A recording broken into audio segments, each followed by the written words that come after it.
years ago, when we came to Los Angeles, I really believed that the greatness of the Raiders would be in its future.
What's going on? What's going on? We back.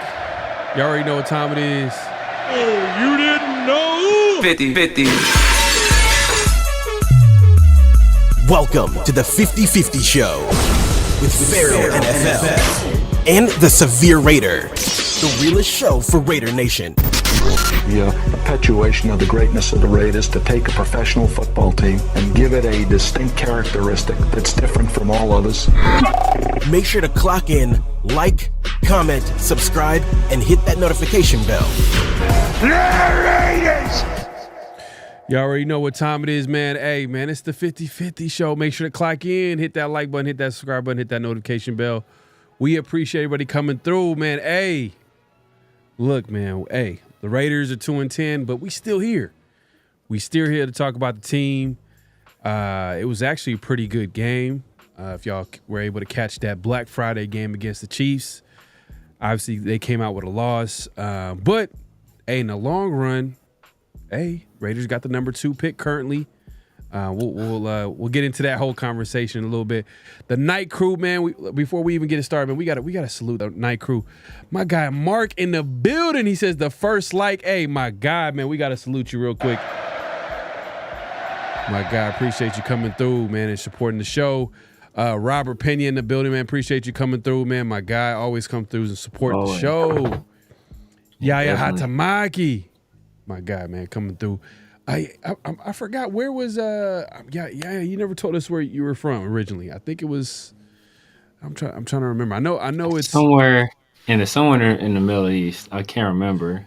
Was it? I'm not sure. Hey, let us know. He was between two spots. Chat. He was between two spots. It was like Omen or something like that. Something like that. Okay.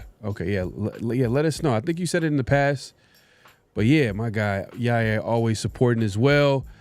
We got Callie George in the building. Salute from the AZ. My God, man, coming through, man, all the way from the AZ, man. West Coast. It's West Coast, low key, not too far. You know what I mean? It's right next door. It's right there. Moon over Miami. He says hello, everybody, and Pharaoh, man, my God, man, appreciate you coming through. Back in the 90s, there was a TV show in Cincinnati called the 50-50 Club. Okay. Hey, man, hey, maybe it was salute to them, man. They were trailblazers back then. Hey, we had to bring it back. They walk so he can run. There you go. Gunsmoke Games, Jackson Smooth, Freeman in the building, man. Appreciate you coming through, man. We got a lot to talk about. Hey, if you haven't already, make sure to clock in, hit that like button, hit that subscribe button, hit that notification bell. Man, so let's not waste any time, man. The Raiders, they play the Chiefs last Friday. A weird game on Friday. That was the first time I've ever seen. I think that was like the first Black Friday game ever. Raiders and Chiefs. Yeah. Great way to kick it off. I mean, it was a pretty good game, pretty solid game. Classic Raiders, in that they always play down to their opponents, but they also play up to their opponents as well. Like, once you think that it's going to be a blowout, they're playing the Chiefs or they're playing the Ravens like they did earlier in the season. They were able to get the win earlier in the season, but this even the Chiefs, the two times that they played the Chiefs this season, they've been pretty solid games. This one probably being the closest one. The Raiders almost kind of gave the Chiefs a loss. I mean, if it wasn't for that fumble in the end, I mean, Severe. I mean, overall, what did you think of the game? Because when I first, my first reaction was like, hey, is this the best I've ever seen AOC play? Like, as far as he's probably had better games. I mean, the best I've ever seen AOC play was in preseason. And that man, he had me thinking like, damn, this dude could be a little, with his accuracy and his ability to get the ball in right places for the receivers to, get yards after the catch. I've never seen him be this accurate throwing the ball down the field.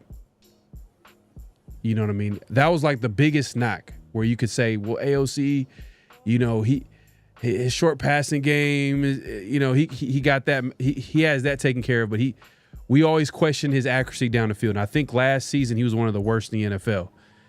And I felt like this game by far to me was his best. I mean, from Trey Tucker to Brock Bowers, and Brock Bowers is a whole different conversation. That dude's a monster. We keep saying it every show. He's better than what we thought. Yeah. To me, I've said it before, he's the best tight end in the NFL. I take him right now. I'm not taking anybody else right now. And I might be biased, but I'm only biased because I watch him every game, and I'm like, as bad as we talk about the quarterback situation, as bad as we talk about the offensive coordinator situation, especially early on, I mean, shout out to the Turners, Scott Turner and Norv Turner. They're doing their thing right now. But like they're much improved from what we had with Lou Getsy. But as much as we've talked about the OC, Brock Bowers is out here still dominating. It don't matter who the OC is, it don't matter who the quarterback is, he's still dominating. So that's something that we could build off. And then Sincere Mccormick, I'll let you kind of take over with Sincere. I mean, I think he's a solid running back. I think he's a good running back. But, man, how much of run game makes a difference on offense? Like, it just makes the team look completely better on offense. I mean, what were your thoughts on the game, man, and what you seen? Yeah, man. I mean, this was literally like the ideal game, right? This ideal game. We go out there, we play tough, we play hard, we get some standout performances from players that we like, and Jacoby and Brock Bowers. We get some surprise performances from guys that are maybe a little bit lower down the rung of favorability, like Sincere and Aiden. And then, we play a tough, hard-fought game, and we lose. I think that is perfect. That is perfect. It was entertaining. It was good to the end of the game, and then we still lost. So I think that was a perfect situation. In terms of Aiden, is this the best game I've seen him play? I don't want to have recency bias. I remember that Chargers game. Like, we damn near could do no wrong in that game. I'm trying to think. I want to say the first time he played the Chiefs last year, I think he had like the highest QBR in the league at quarterback that year. Because you think about it, like, we'll say the conversation. We'll say the conversation. We'll say the conversation for later. So I don't know if it's the best. I just think that we've been having such bad quarterback play recently that it automatically stands out as better than anything we've had recently. And then in terms of Sincere McCormick, like we kind of spoke about this before, man. And you know, as you guys know, I do a film show with 805 and with Chris, and you just see the film, like you see, first of all, what big of an impact that Jackson Powers Johnson and Jordan Meredith are having in the run game, and then Michael Mayer is he's been a revelation, man. He's been a revelation, and his ability to block not only the opposing team's linebackers, but he's like one-on-one stalemating George Karlaftis, who's a pretty good defensive end, right? He's out there stalemating defensive ends. And when you don't have Brock doing that, and you don't have like Justin Shorter doing that, both those guys are more receiving type tight ends. So you don't have them back there, and like I said, those guys are getting beat a lot of the time. When you don't have them back there, and you have a guy that actually can block, that's helping tremendously in the run game. And then that's not taking nothing away from Sincere. Sincere has shown patience. He's shown explosion. He had a nice jump cut in this last game where he jump cut, took the ball outside, and he had the acceleration to get around the corner. That's something we haven't seen from Zamir or from Alexander Madison. So it's taking nothing away from him, but I just think that those other two elements, as well as the offensive line just gelling, I think that has been a huge factor in the improvement of the run game. Sincere McCormick playing well, as well as the offensive line playing well. Even you could even also speak to the fact that the Raiders are probably running a little bit more power blocking runs, like power blocking scheme runs, which probably would maybe fit this offensive line better. There's an argument that it has been a transition year with that zone blocking scheme.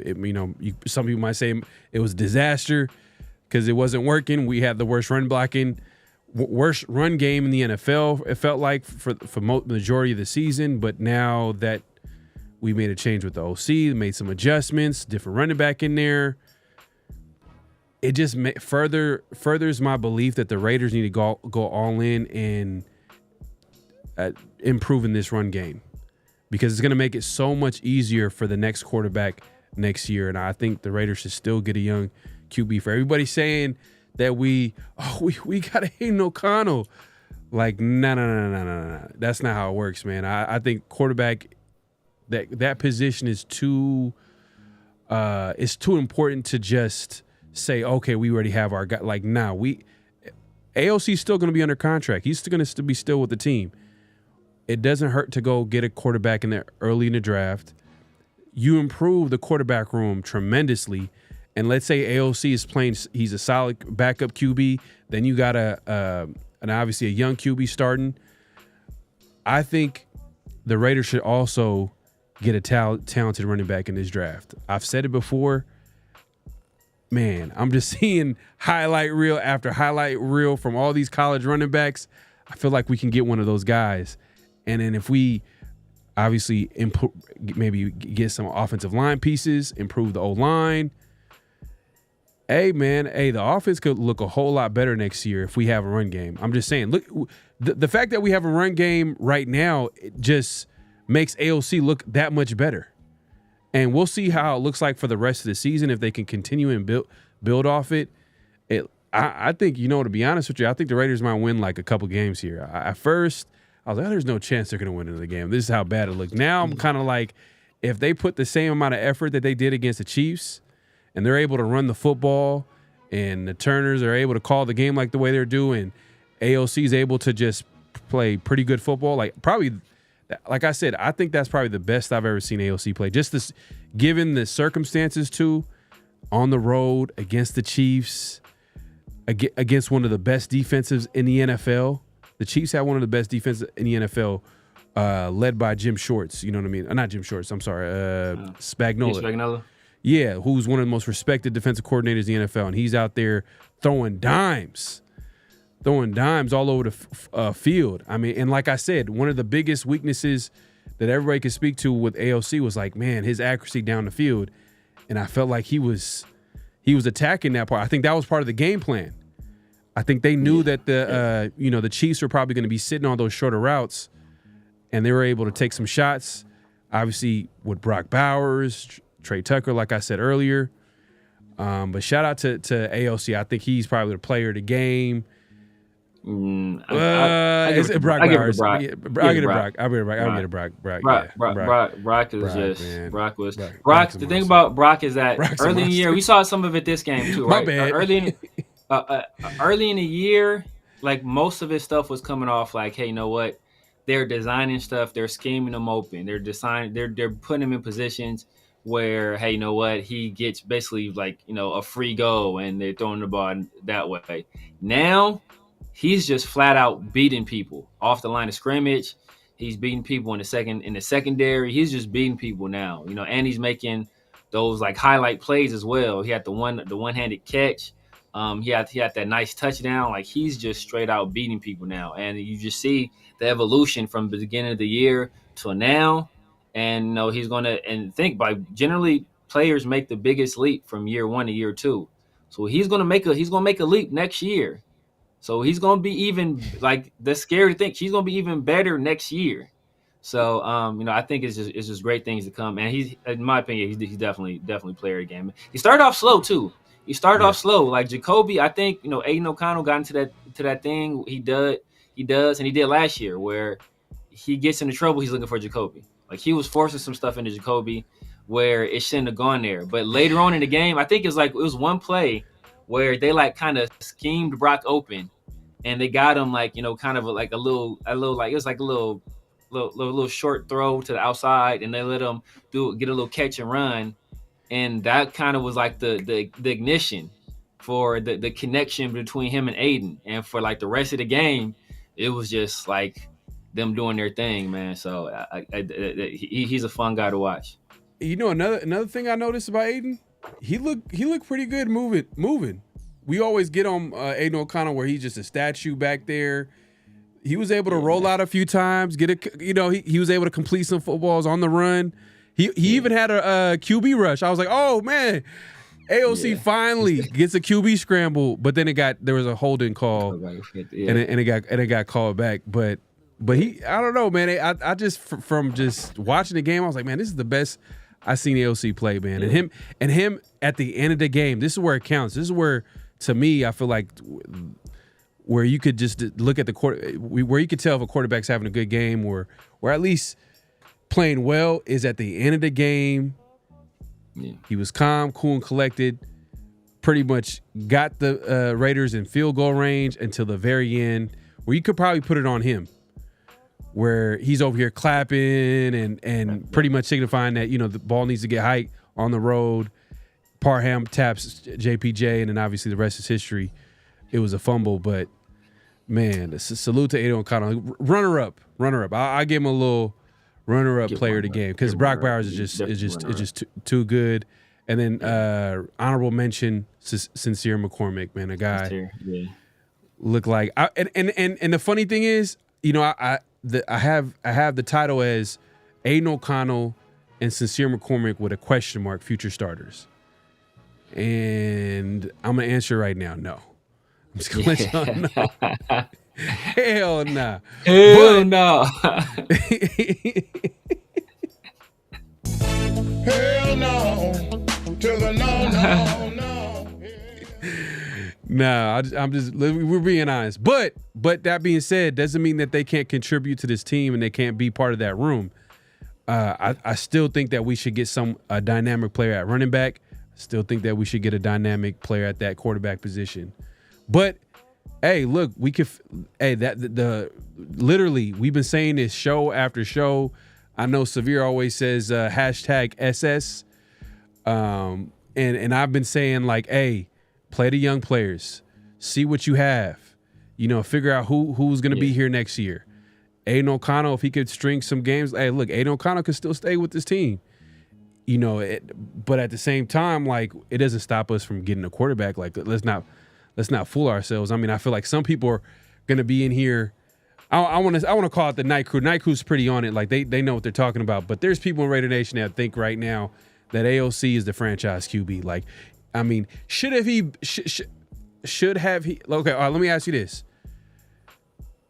Watching Aiden O'Connell play well against the Chiefs, did the Raiders make the right decision to start Minshew over AOC to start the season?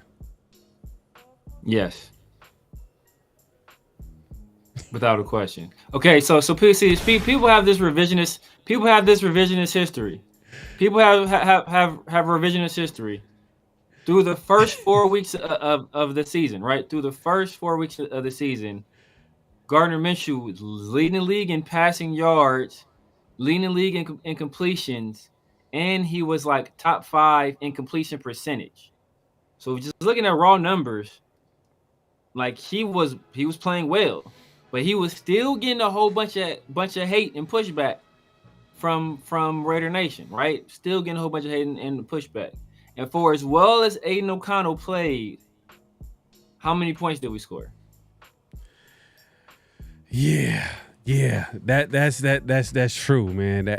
And you know what? Shout out to moving over Miami. He says, don't forget the defense. They kept them in the game. Yes. Hey, Clavon Chaseon, man. Hey, shout out. Is that? Would you say is that Champ Kelly or is that Telesco? Is that Champ Kelly or is that Telesco?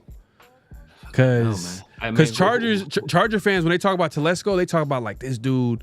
He waits too long to make adjustments. He's hella conservative. And then last year with Champ Kelly as GM, we were able to make some in-season pickups like, get Jack Jones, who we all know had like a couple of pick six last year. He's our starting corner. Make those. Do you think that's the people in the building, the Raiders building, along with Telesco? Or do you think that it was? Do you want to give credit to Telesco because he's had a great draft? Have a couple of pickups here and there. I mean, it's when you're GM, it's kind of like being a quarterback, right? Ultimately, you get the blame for the good pickups. You get the blame for the bad ones. So at the end of the day, you got to give him credit for the acquisition. But generally teams, how it works is generally how it works, you have a director of college scouting and you have a director of pro scouting, right? So the guy that's director of pro scouting, he's the guy that's in charge of looking at other teams, other rosters, these other players, their practice squads and finding guys that can potentially, help your team. They're the guy that's supposed to be looking at other teams' cuts. Like, can these guys potentially help our team? So, whoever the director of pro scouting is, he gets, he's the guy that's going to basically take that to the GM, but still ultimately GM, he has final say. So you got to give him the credit for it. Yeah, and another thing too, I was talking about the offense and how it looked. They did only score 17 points, but they did have a couple of missed field goals, right? I think at least one. They had three. Yeah, three. So that's 9 points. That's 9 points that a guy like Carlson that you would expect him to hit at least 2 of those. Yeah, but I would say all 3 misses came from beyond 50 yards. So it's like, still, what do we say? But what do we say about Carlson? He's one of the best kickers in the NFL. We have one of the best kickers in the NFL. So we don't have one of the worst. We have one of the best. If we have like one of the better kickers, you would expect them to hit at least 2 of those, right? Yeah, exactly. So that's like 23 to max 26 points that the Raiders offense were able to score. And it wasn't just like the points too. They were able to move the football. So you're able to move the football, give the defense some rest, and I guess play complementary football. You're able to run they were able to run the ball, give the defense some rest. Defense did play well.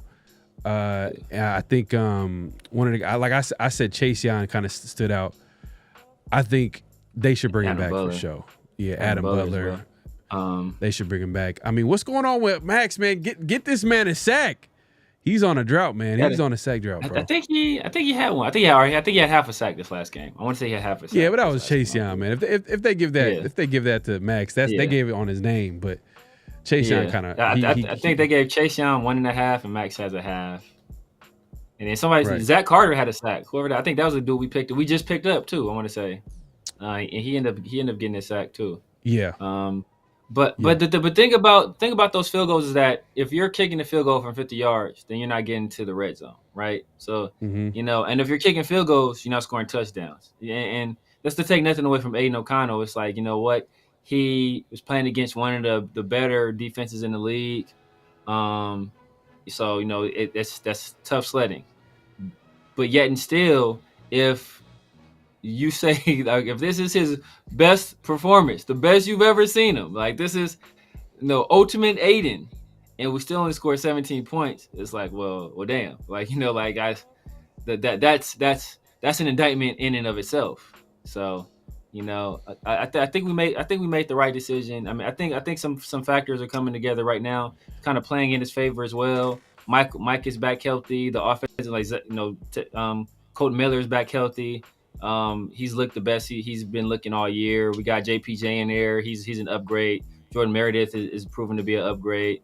DJ Glaze is playing pretty good football. Like the weakest link right now on the offensive line is Dylan Parham. So I think there's a lot of factors that play into it. But Aiden O'Connell, at the end of the day, Aiden O'Connell, he went out there and he delivered the passes that needed to be delivered. And he had some very high level throws. He also had some ducks, but he had some very high level throws as well. I think it probably wouldn't have mattered with the OC that we had, Lou Getsy. I think we'll see it as the season goes on, but like with the Turners, Scott Turner and North Turner in the building calling the offense, we'll see how it shakes out. But it seems like it's a good match between them and Aiden O'Connell. Like they're calling a good game, a solid game to go along with AOC. It just feels like it looks good so far, but it's Aiden O'Connell's first game back after tough injury. Thumb injury, so we'll see how the season goes along. It's just one game, but we'll see how it goes on. But the only thing that I could say is the OC, it wouldn't have mattered, and also the offensive line wasn't protecting. I'm gonna be honest, like that would have just been a disaster with AOC. But overall, Colton wasn't healthy. James was playing poorly, so I mean, I think, and now we have a unit that's actually been together for a few weeks. And now they're really starting to gel. Like how many different offensive line groupings do we have the first 6 weeks? Like first 9-10 weeks was like 5 or 6 different offensive line groupings. Now for the last 3 games, I think it's all been the same guys. So I mean that's huge. Yeah. Also, by the way, hey man, this is gonna be a call-in show. So if y'all want to call in, man, y'all see the number on the screen, 628-333-9343. Like you see it on the screen, 628-333-9343. Call in, man. Let us know your thoughts. Do you think AOC should have started instead of Minshew? I mean, hindsight's 2020, but do you think it would have made a difference? Let us know. Call us in. Let us know about the season, how it's going. Do you want the Raiders to win another game? Hey, are we playing chess or are we playing checkers? Let us know. So you see the number on the screen, man. Call in. The show will go on, but we want to hear from y'all, man. Let us know if you want to call in. But that being said, it's tough. If it was a situation where if the O-line was solid, we had a run game, I would want AOC in there because Minshew is just too erratic. Like he'll have perfect. And I'm not saying that any quarterback could have that. I mean, there was moments in time where AOC had solid protection out there, but he didn't have Devontae Adams. He didn't have all the weapons in there compared to Minshew. The majority of the time, Minshew had, I think Minshew probably played with Devontae and Brock Bowers on the same field compared to two games, AOC. Two, you know what I mean? Like 2 or 3 games. 3 games, because I think it was the Panthers game. Was the last one. So he's had 3 games with them out there. But like I said, I think the biggest factor in this game was, first of all, we can actually run the ball, and then our offensive line was I think this was one of the better offensive line performances that we had. Especially when you got Chris Jones on the other side of you. I think we did a pretty good job. So I'll take nothing away from Aiden, man. I think Aiden played well. Now, like I said, you look at the film, there were some throws out there that were questionable. He had I think Nick Bolton dropped a interception. He had another play where threw up a hospital ball to Jacoby. He's lucky the guy went for the ball and not for Jacoby, because it would have been a situation where Jacoby would have been out for the year if the dude wanted to really lay a hit on him. He had another one where he it was a deep ball. I want to say that might have been a Jacoby as well, where he kind of left it short. But other than that, I mean, like for the most part, also had a dime. He had a dime on the last drive, like between two defenders to Trey Tucker. He had another dime, like a back shoulder throw in between three people to Jacoby early in the game. Sideline. So on the sideline. Yeah, so he had some highs and some lows, but overall, I think he played a really good game. Yeah, no, he played solid for sure. I think, yeah, man, I want to see as the season goes along how it looks with this offense off screen, but it looked good out there. But like I said, it doesn't change. It doesn't change anything, man. Super D says wouldn't have mattered. Getsy put no one in position to seize when he was the OC. Yeah, I agree 100%, man. 100%, man. I think it wouldn't have mattered. Plus you got to think about the offensive line and how it was playing. JPJ wasn't playing because he was coming off I think it was the PUP list concussion. The concussion that he was out. So it's like I don't know if it would have changed anything. If the offensive line was going to be as bad as it was early on, I don't think AOC could survive it. He's not the most mobile QB in the NFL. So no. Shout out to East Coast Gridiron, man, our guy, man. Hey, man, if y'all haven't already, make sure to subscribe to my guy. Go check out, was it eastcoastgridiron.net? Is that where it's at? Let us know in the chat. Yeah. But definitely check them out. Raiders should just open the playbook and try everything they want to with Aiden to see if he can execute. Yeah, facts. 100%, man. Figure out what can Aiden do for you. You know what I mean? What can he do for you? Like, evaluate Aiden O'Connell. See what you have in him. You know what I mean? And if he ain't what he's supposed to be, or even at least be a backup QB, then you already because Raiders need to revamp that quarterback room. We've been saying that all season. It's not just going to change off one game, but if he's able to stack up some games, hey, man, there's a nice backup spot for him next year. I'm just going to be honest. Hey, look, I wouldn't mind bringing him back as a backup. Yeah. And, man, if you guys don't know, Dante from East Coast Gridiron, he's also a food connoisseur. I was watching. I think I was watching a live stream. I forget which game. Him and his boy were doing a college game, and they're talking about food, talking about some spots to eat at. So, man, if you guys need to know some spots to eat at, man, hit up Dante. He will let you know. There you go, man. Dante's our guy, man. Hey, he was on Around the Shield not too long ago, breaking down college prospects, man. We're gonna have him on here soon for sure, because this college season ain't done yet. So I'm sure he's probably gonna be breaking down some stuff for us in the future, man. So definitely check him out. East Coast Gridiron, man, our guy. We got Alex says Getsy was horrible. Yep, yeah, 100%. It wouldn't matter. Let's see, man. Do we still want to see Ritter? I'm good. Man, I'm good. Man. I'm actually kind of curious to see how like AOC kind of looks under Scott. Scott, you know what, Severe? What do you think of Scott Turner and Norv Turner? I think they did well, man. I think they did well, but it's been a couple weeks. So like overall, like what you feel like has been a big improvement from Lugetzi as OC? I think it's been an improvement, but as like I said, part of that improvement is the fact that, like, I don't want to give him all the credit, but having Michael Mayer back helps tremendously, just because he helps so much in the run game, and when you have a balanced attack, then you can it frees you up to do more things. When you actually can run the ball, then that frees you up elsewhere. So then you can go play action, and you can do that kind of stuff, and that's a big part of what Norv Turner likes to do, like the Air Courier offense. Like a lot of that is, hey, play action. But if you can't run the ball, like the play action has no teeth, and then nobody's gonna respect it, and then it does nothing for you. So, but I mean, I think they've done a good job, and they've simplified everything. They're not doing anything too exotic. They are doing some pre-snap motion that's kind of helping out a little bit. But Getsy was doing some of that stuff as well. It just wasn't hitting the same. So. I'm curious to see what they're able to do, just going forward to continue, if they're able to continue on it with this same level of success, and same with Aiden, right? If he's able to continue on with the same level of success as well. I'm Sincere too, right? Like have some momentum kind of going into the off season.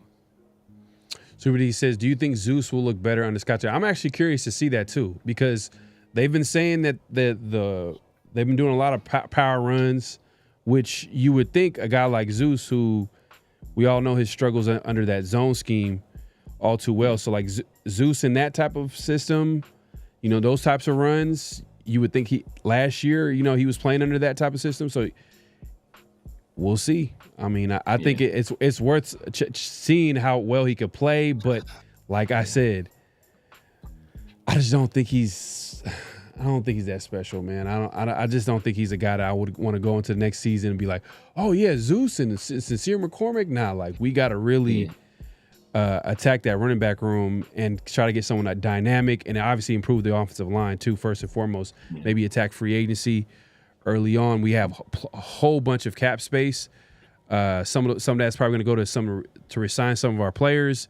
But if we can get a couple of offensive linemen in free agency, you know what I mean? Maybe just draft, see how that shakes out. But hopefully we can improve the run game. I think that should be one of the things that they should like look into improving.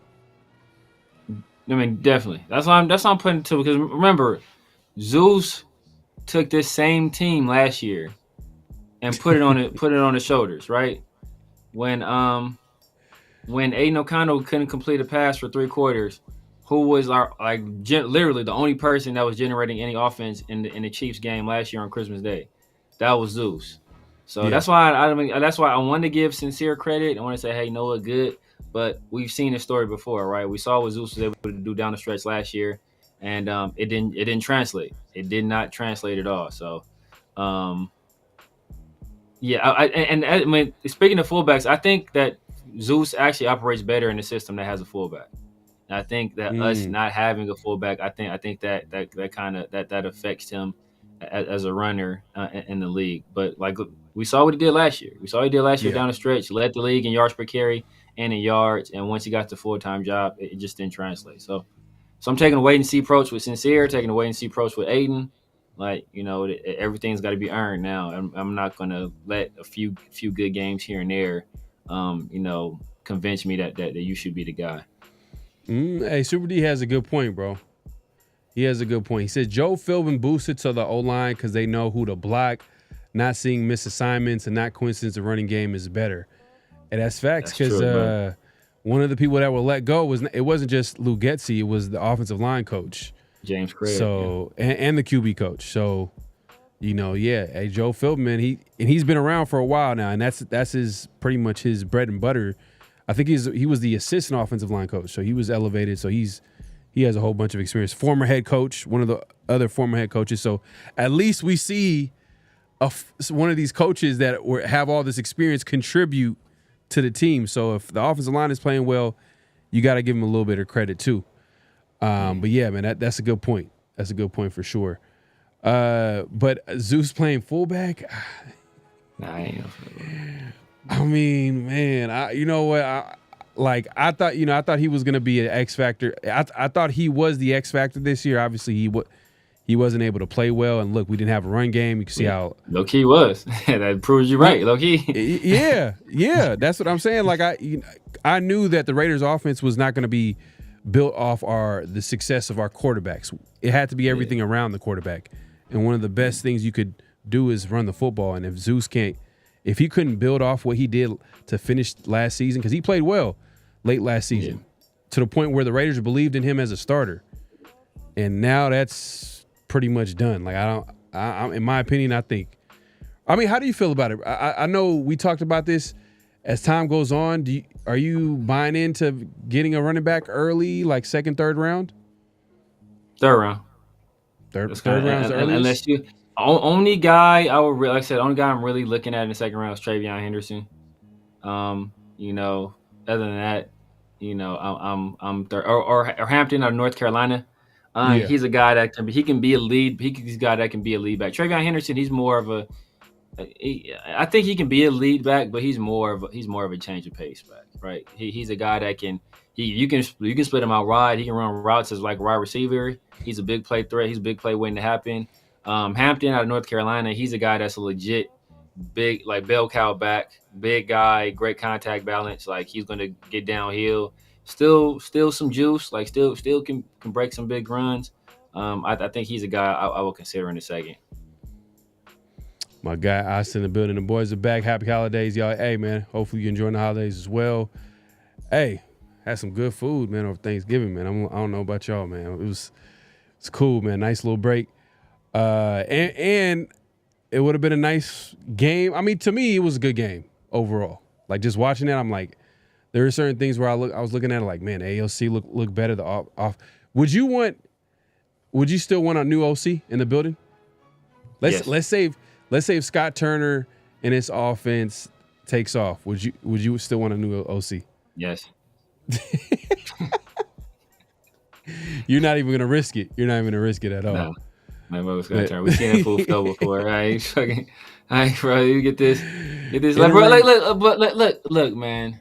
That says a lot, though. That says a lot about how you feel about interim coaches. That says a lot about how you feel about interim coaches.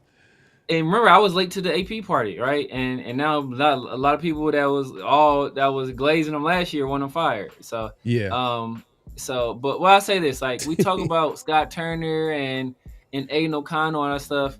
Despite all of that, we put up 17 points. 17. So I'm not gonna how good can you feel after scoring 17 points, right? Talking about missed field goals, whatever. But we didn't. How many trips to the red zone did we have? You feel like it's right. Did we have it? How many trips to the red zone did we have? 2? Was it 2 trips to the red zone? Like, so it's like I'm not hanging my hat on that at quarterback or at offensive coordinator. Yeah.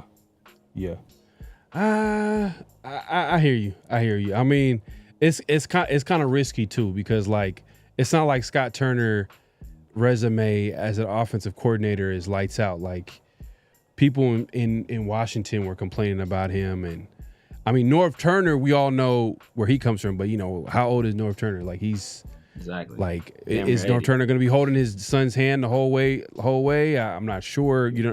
It's too many moving parts with that. I don't know if we want to like bet on him coming in and developing the next QB. So, but if you think about it, someone brought this up. I forgot who brought it up. It was a good point, and it was about AP. And if AP were brought back, who's gonna want to sign up as the offensive coordinator, knowing that AP most likely is on a short leash? I know you made a point saying that, hey, he could possibly be the next interim coach, but it's not a guarantee, though. Yeah, it's not a guarantee. It's not a guarantee unless they negotiate that, but then that'd be a weird deal for AP. See, but I could flip that argument and say, who wants to come here and sign up and be a head coach, knowing that you only have a year to win or you're out? So it's that same token. It's like the same token, like, okay, then so how are you going to put together a staff? You want to put together, probably take a guy that's kind of go bargain basement hunting for head coach opportunities, because nobody that's a legit candidate elsewhere wants to come here knowing they only get a year. And then conversely, that guy's going to have a hard time finding coordinators, because there's a very good chance that guy won't last a year either. So then you could be out of a job too. So, the Patrick Graham's likely going to be gone if AP is gone. So what does that do for our defense? Guys that have been developing, like Jacorian, like Merrick, who's been developing, right? Like Spillane has found a nice home in this offense. This defense. We've seen what Kuntz was able to do last year. Adam Butler's having a good year this year, right? Olu's he's coming on pretty strong lately. So, like, all those guys, they learn to, all their progress is essentially wiped away. They start over with a brand new system. So that cuts both ways. Yeah, but then at the same time, like, is a guy like Patrick Graham, is he going to be coming back?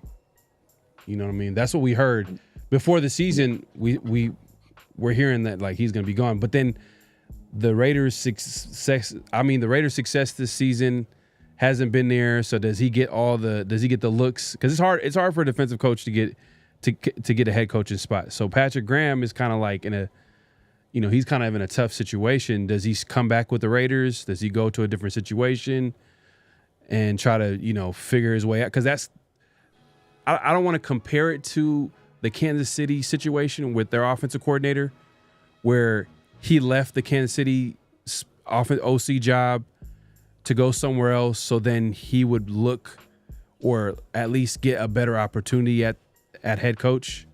Come on, Eric Bieniemy. Eric Bieniemy.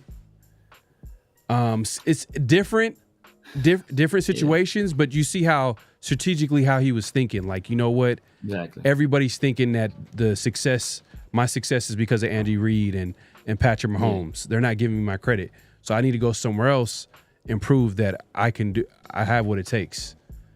Yeah. A guy like Patrick Graham, his situation is it's hard for a defensive coach to get a head coaching job. Yeah, very hard. And do I come back? Does he come back another year, risk it with the Raiders, or does he go somewhere else where maybe it might be more talented roster, better, whatever opportunity? I think the situation is a little bit different just because even though Antonio Pierce is the defensive head coach, everybody knows all the game planning and all that stuff that falls to Patrick Graham. And then the coach he was under previously was an offensive head coach. So I think, he'll get more credit than a guy like Eric Bieniemy would get. And then Eric Bieniemy, he also came with some other baggage that came along with him in terms of stuff that happened in his past and whatnot. So, I think it's a little bit of a different situation, but I think that the best chance for him to come back would be if Antonio Pierce is still the head coach. Right? There's a chance he comes back. If Antonio Pierce is not the head coach, he's going to want to coach a defense for a third head coach. I doubt that. So, I think he'll go somewhere else, right? Like assuming Brian, even if it's not as a head coach, we're assuming a guy that could end up getting get hired in this next cycle is Brian Flores. Where did he work with Brian Flores at? He worked as his DC in Miami. There's a chance that Brian Flores brings him along and says, hey, I want you to be my defensive coordinator wherever I get a head coaching job. So, if AP isn't brought back, there's a strong possibility, probably close to 99% chance that we lose Patrick Graham. Shout out to Myra with the super chat. I appreciate the support. She says Pharaoh, the silver lining for us pedestrians is the Santa Clara Whiners are imploding and will probably miss the playoffs. I hope they fire Kyle Shanahan and somehow, some way Kyle Shanahan comes to the Raiders. That would be a great silver lining right there. Keep real with you. If Kyle Shanahan, for whatever reason, the 49ers do something crazy and I don't know, whatever they end up letting Kyle Shanahan go, that's an easy. Raiders need to get on that as soon as possible because we all know Kyle Shanahan is one of the best offensive minds in football, one of the best play callers. Now, I will say this. Where can you point to his QB development? He hasn't really developed a QB. Maybe Purdy, a big stain on his resume is, old Trey boy Lance. That went to the Cowboys, Trey Lance. He wasn't able to make that work, especially how aggressive they were to get him, and they weren't able to make that work. And then Purdy looks solid with them, but then is he a guy that is he a franchise QB? Is he a guy that you could envision winning a Super Bowl? Yeah. I don't know, man. Especially how talented that team is too. But either way, man, Kyle Shanahan, if he's available, I hope the Niners continue to lose, and I hope there's some drama too, just to put put the nail in the coffin. He's about to get let go, and then the Raiders pick him up. I think you'd have to look at his time as OC. He had RG3, the year that he was won Rookie of the Year over Andrew Luck. Then he had Kirk Cousins, and then he went to Atlanta, and Matt Ryan won the MVP. Yep. That year, Matt Ryan kind of turned up. So I think you'd have to go more towards his OC days because his copper quarterbacks as head coach have been it's like Jimmy Garoppolo, Brock Purdy. It's been pretty terrible. Yeah, pretty or underwhelming. Brock Purdy had a good year last year, but but see, you see how that was a lot of his success came as an offensive coordinator, Yeah. where he wasn't the top decision maker, but as a decision maker, where he gets people like he trades for Jimmy G, he drafts Trey Lance, he trades up and give multiple firsts to get Trey Lance, and a QB draft. That draft class is pretty. It was pretty. I don't know. You know what? Let's look at. I want to look at that draft class real quick, man. Hold on. I think it was pretty bad. I don't think it was that good. I think that class was pretty bad. And they trade up hella draft picks, man. That's the Mac Jones draft. Is that Justin Fields? That's the year Justin Fields was in the draft. What year was? What was? That was Mac Jones was in that draft. Who was the first quarterback taken that year? He was drafted in 2021. So let's look at the. That was Trey. Was that Lawrence? Hold on.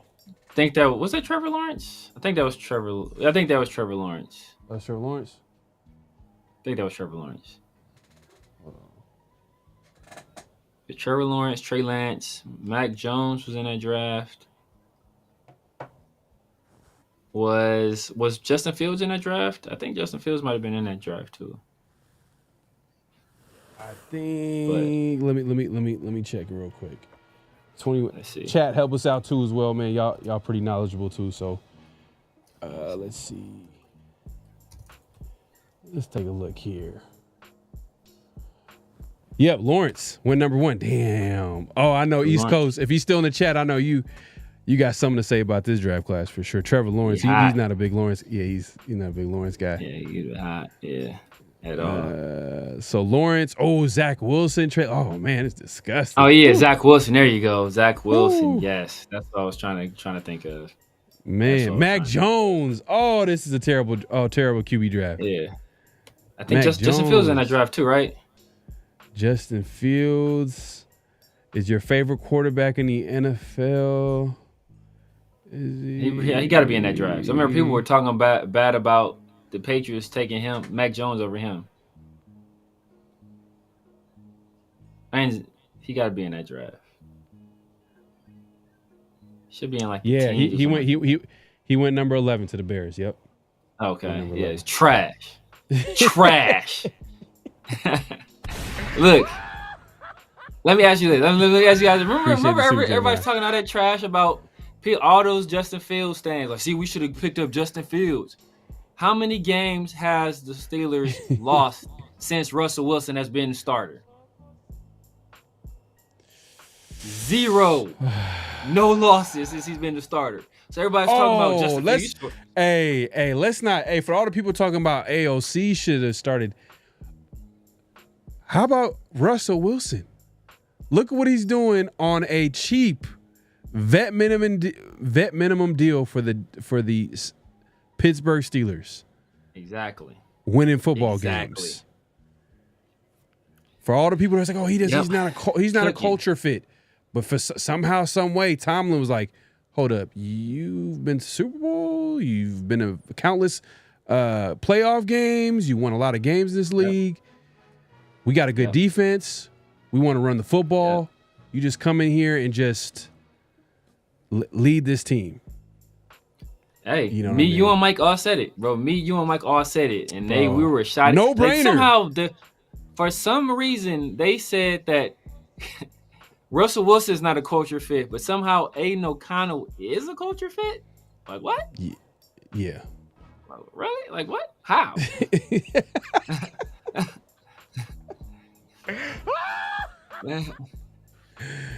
I think Wilson he gets the bad rap because of the whole Sierra and just the future situation, and it's been funny like cringy moments with Wilson. But when we're talking about the players, we're talking about them on the football field, and on top of that, like outside of. There have been some. I'm not gonna lie. There was some weird situations with Wilson and how the Broncos situation went down. It was kind of. It was weird. Sean Payton's kind of. Not the Sean Payton year. The year I heard it was like crazy. Like he had his own trainers in there, Has his office and stuff. Yeah, they did the most. They did the most for him, but obviously Sean Payton got there, and then that whole situation went downhill. And I agree. I don't like how that situation went. I don't like how Sean Payton handled it too, especially when they were winning football games with Russell Wilson. But that's a whole different conversation. The main point is that was a guy that, you know, the Raiders could have easily picked up, but instead we wanted to give a contract to career backup in Minshew, which is crazy. And let him compete with Aiden O'Connell. Crazy. Facts. Sam Darnold? Nah, Sam Darnold didn't go in. Nah, hell nah. What are you trying to say, that Kyle Shanahan? Nah. Sam Darnold did play for the 49ers, but he didn't start. Yeah, but Sam Darnold's kind of falling off a cliff though this year. So he started off high. Yeah, and old boy's one of the best play callers too. You could put him up there. Oh yeah. For the Vikings. For the Vikings. Yeah. Kevin. But O'Connell. you know, Sam Darnold just might be a good backup. That's ironically, Kevin O'Connell is the guy that the Vikings chose to hire over Patrick Graham. So that job came down to Kevin O'Connell and Patrick Graham, and they chose Kevin O'Connell. No ex-49er coaches wanted in Raider Nation since 1960. Hey man, this is a true Raider fan right here, man. Gotta give you the salute right here. I feel that hate, man. I hate the Niners too, but I didn't mind when Jerry Rice played for the Raiders. I didn't mind it at all. Because I respect greatness. I respect greatness. I didn't mind Charlie Garner, who wasn't a great player, but a really good player for the Raiders. I didn't mind that at all either.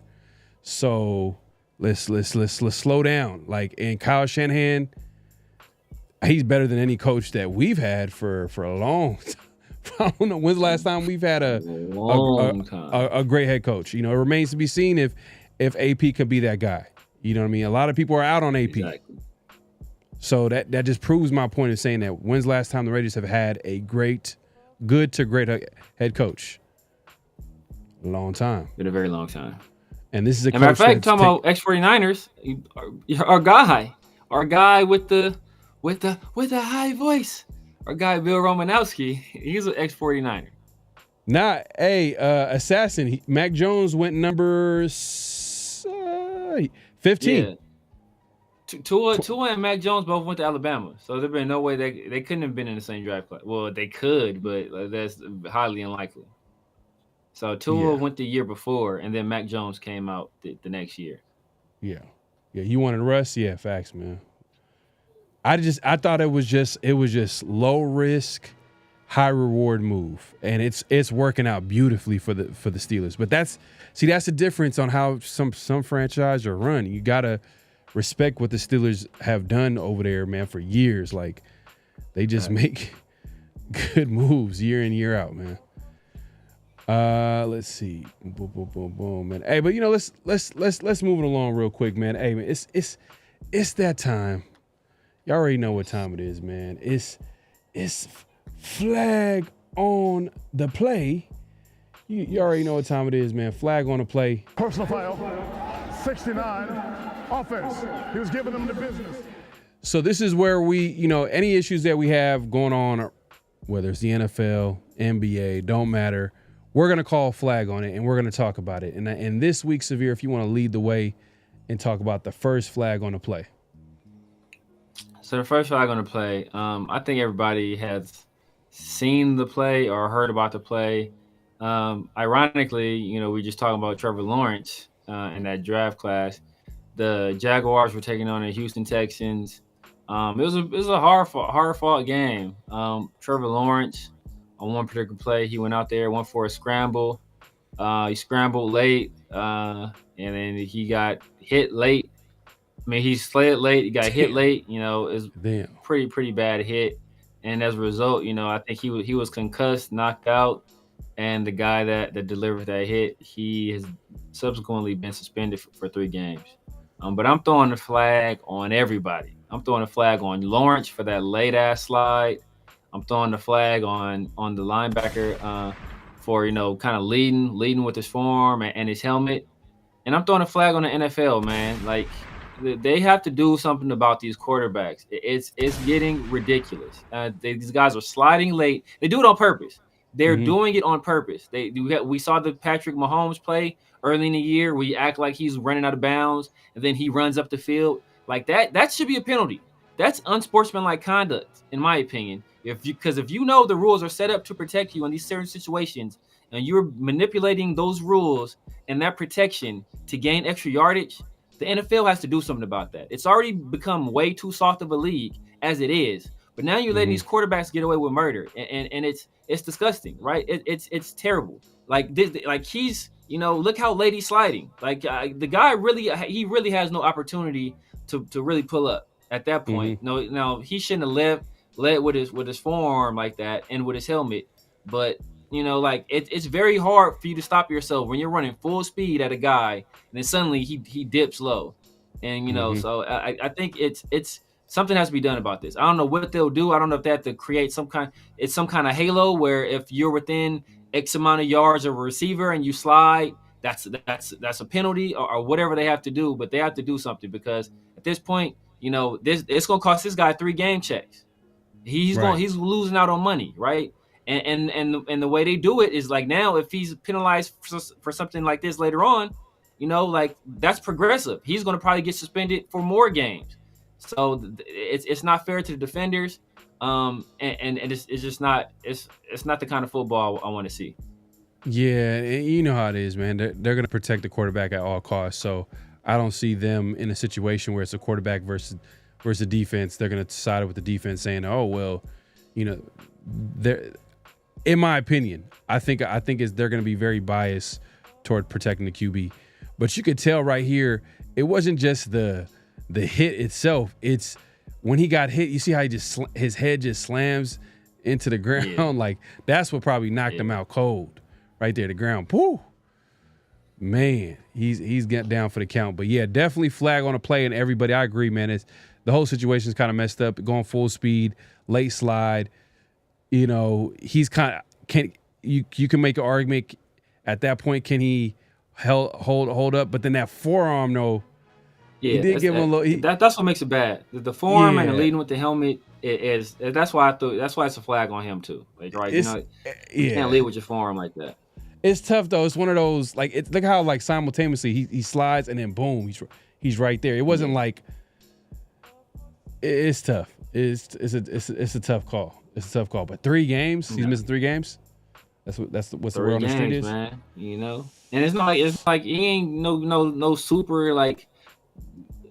a highly paid player. That's 3 game checks, man. Like that's money out of his pocket, and I'm sure he was fined too. So he's missing game checks and he was fined. It's that's money. It's money out that man's pocket, man. So that's I don't think that's right. Right. Well, to move it along, man, we got another flag on a play, and this one is it's about Antonio Brown. Antonio Brown recently, I believe, was pretty much saying that he'll play for free for the Steelers, and recently they asked, Mike Tomlin during a presser about it, and this is his reaction.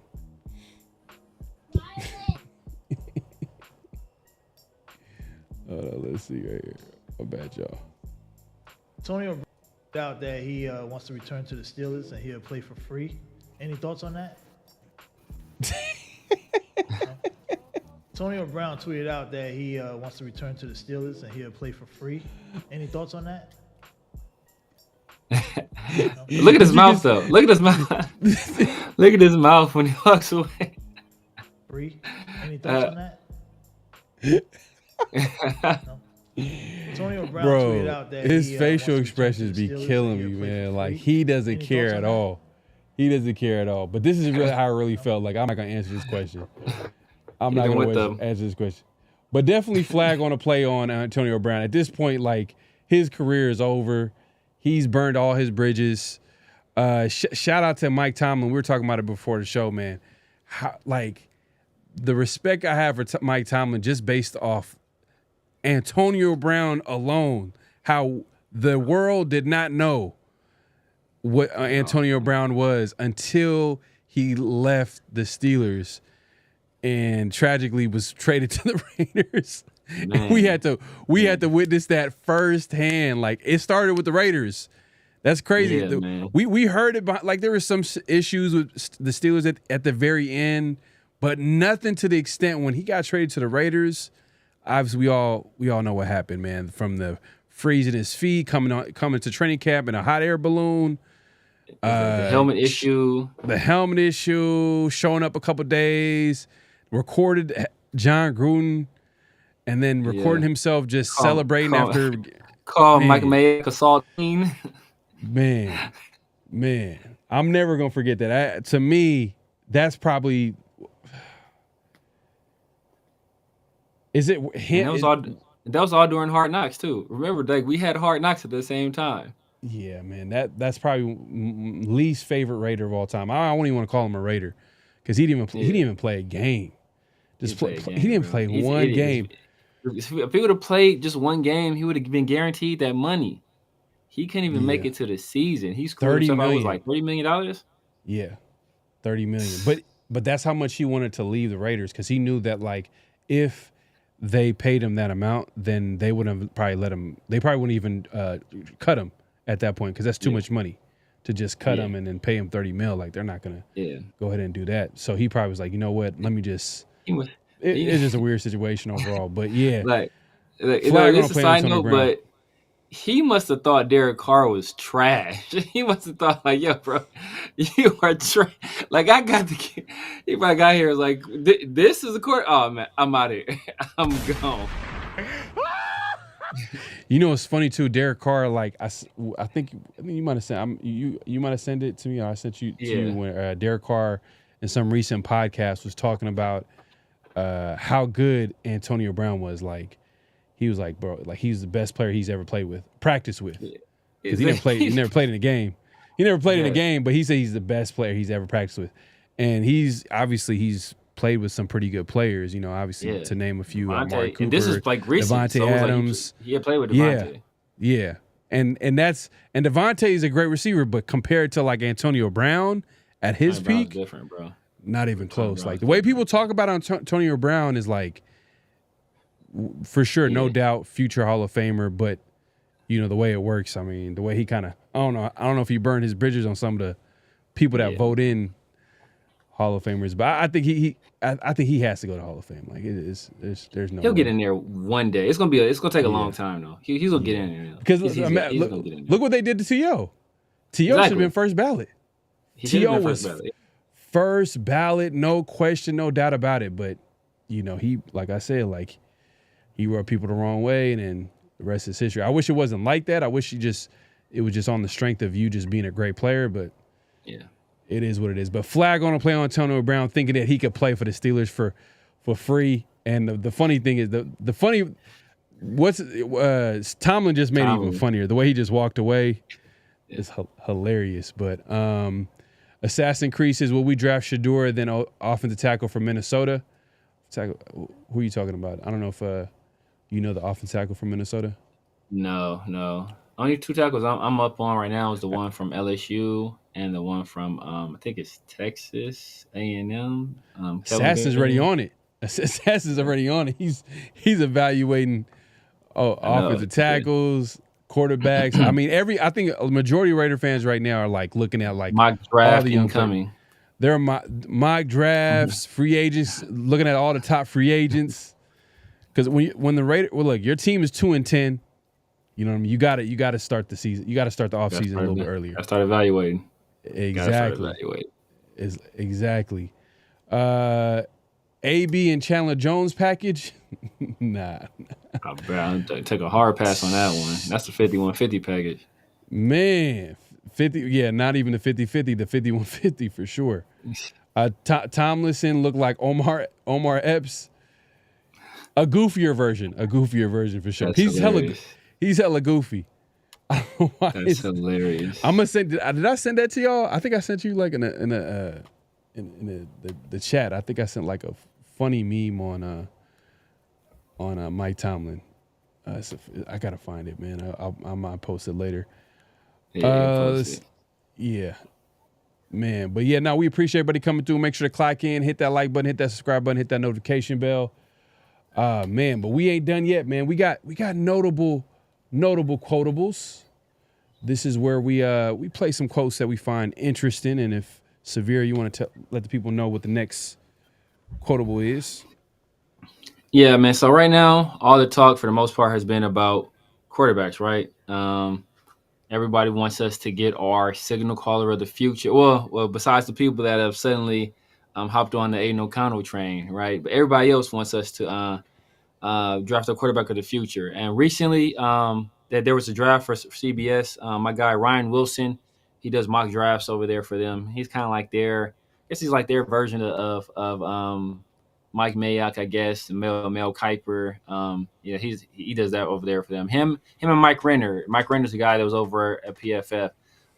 They had the Jets trading up to the number 1 overall pick, drafting Cam Ward. They had us sticking and picking at number 2 and drafting Shedeur Sanders. And they were just giving their thoughts on Shedeur Sanders, his fit with the Raiders, as well as the teams that, the teams, including the Raiders, that didn't draft a quarterback last year. Here you go. I think a lot of these teams that are in the quarterback market probably wish they had a time machine to go back to last year and take one of those top 6 guys that went. Yeah, the Raiders need to learn from their mistake a year ago, not getting in on this vaunted quarterback class that we're seeing ball out as rookies and draft a guy like Shedeur Sanders. He just feels like a Raider. He feels more like an Oakland Raider back when they were in Oakland, but a Las Vegas Raider is a nice consolation prize.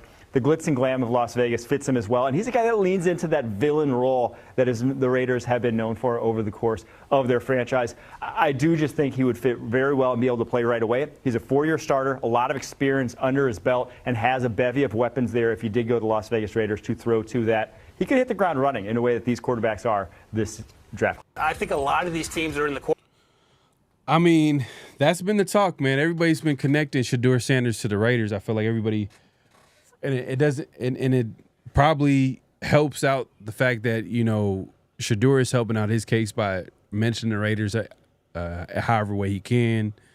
Exactly. You know what I mean?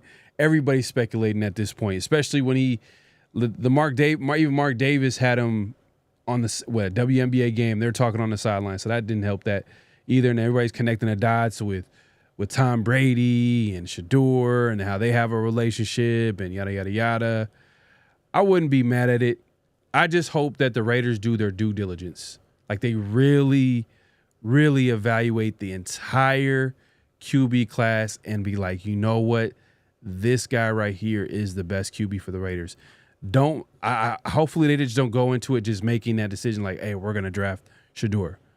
You know what I mean? Which I hope that's not the case, but we've seen crazier things, you know what I mean, with watching this team over the years. So I just hopefully they just do their due diligence, because some might say there might be better value in the second round.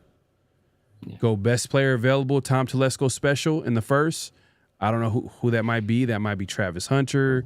That could be another position. They could trade down and then get a QB, trade back into the first and get the best QB available, because this QB class, some will argue, is probably not the best QB class compared to previous years.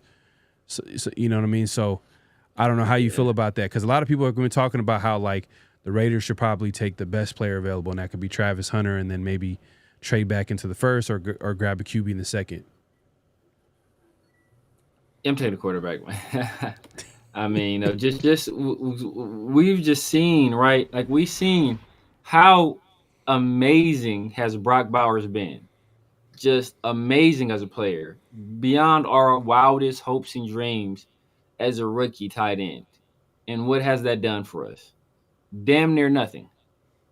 Damn near nothing, right? And you look over to the Washington Commanders, who don't have, I guess they got Terry McLaurin, but they really don't have, they don't have a lot over there, right? They were number 2 overall pick last year.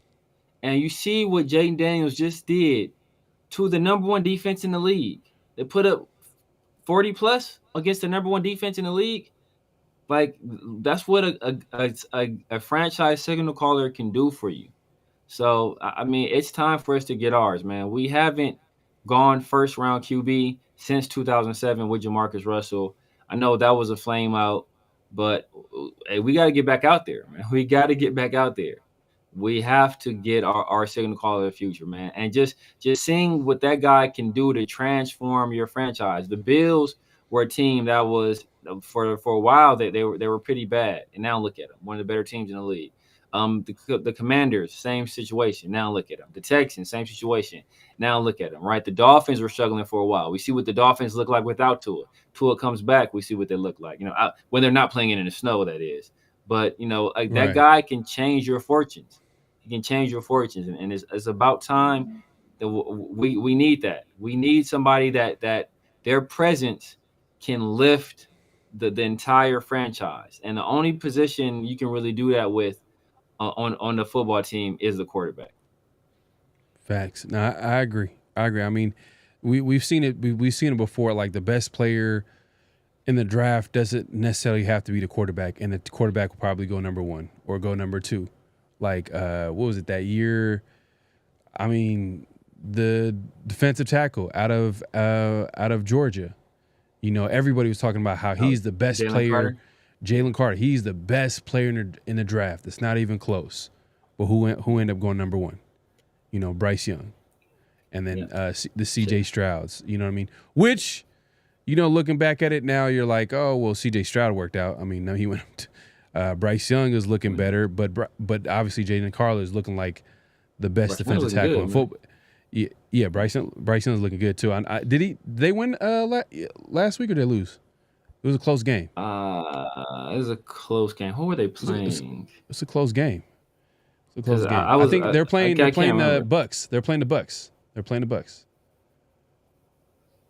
think they lost. Let's see. I think they lost. I got to check our scores too. We gonna tally it this week. Make sure to watch around I think the you shield. got. We do I think game you picked picks. up another. I think you picked up another game. I think the difference was the Bengals losing to the Steelers. Bucks won 26-23. And that was a close game. OT overtime game. Yeah, they lost. Bryce Young played well though. Yeah, but in terms of our score, I think you picked up another game. Everybody was talking trash about Bryce Young. I'm like, bro, come on, man. Y'all need to calm down. It's only been a year, and that first season was like,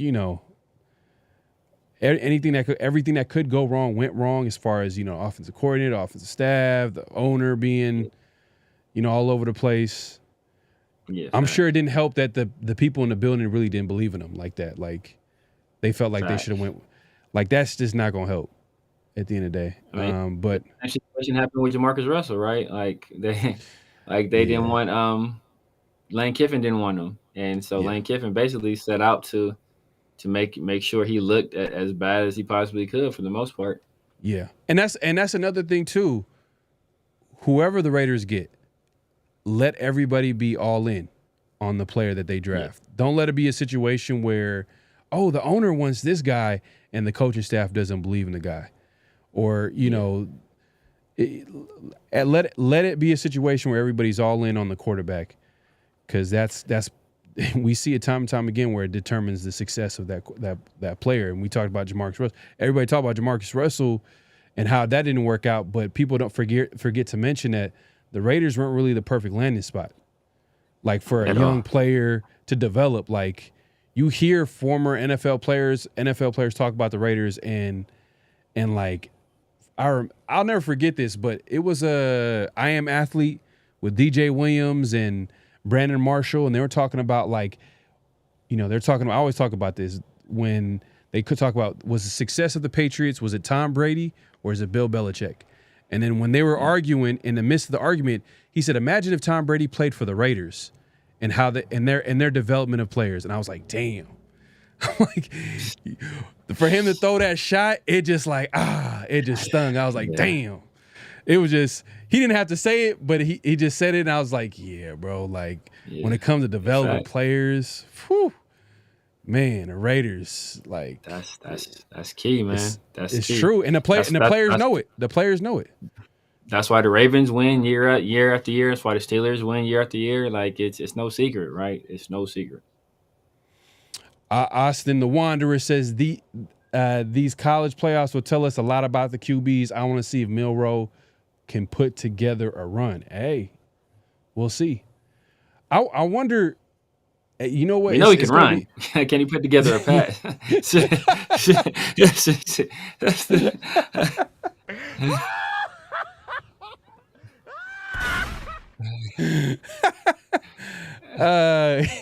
that my guy? Is that Austin Avila? You changed your name, bro? Austin, we gonna call him Austin the Wanderer, man. We gonna because he trying to keep it. Trying to keep it MIB, man. You trying to keep it MIB, man. You know, delete the last name. You know what I mean? I don't know if you remember that from MIB, bro. But anyways, let's move it along. But we got a second. Yeah, they delete your last name, everything about you. But we got a second notable quotable, and the second one is AP talking about Aiden O'Connell. So let me go ahead and pull up this clip real quick. Hold on one second. Here we go.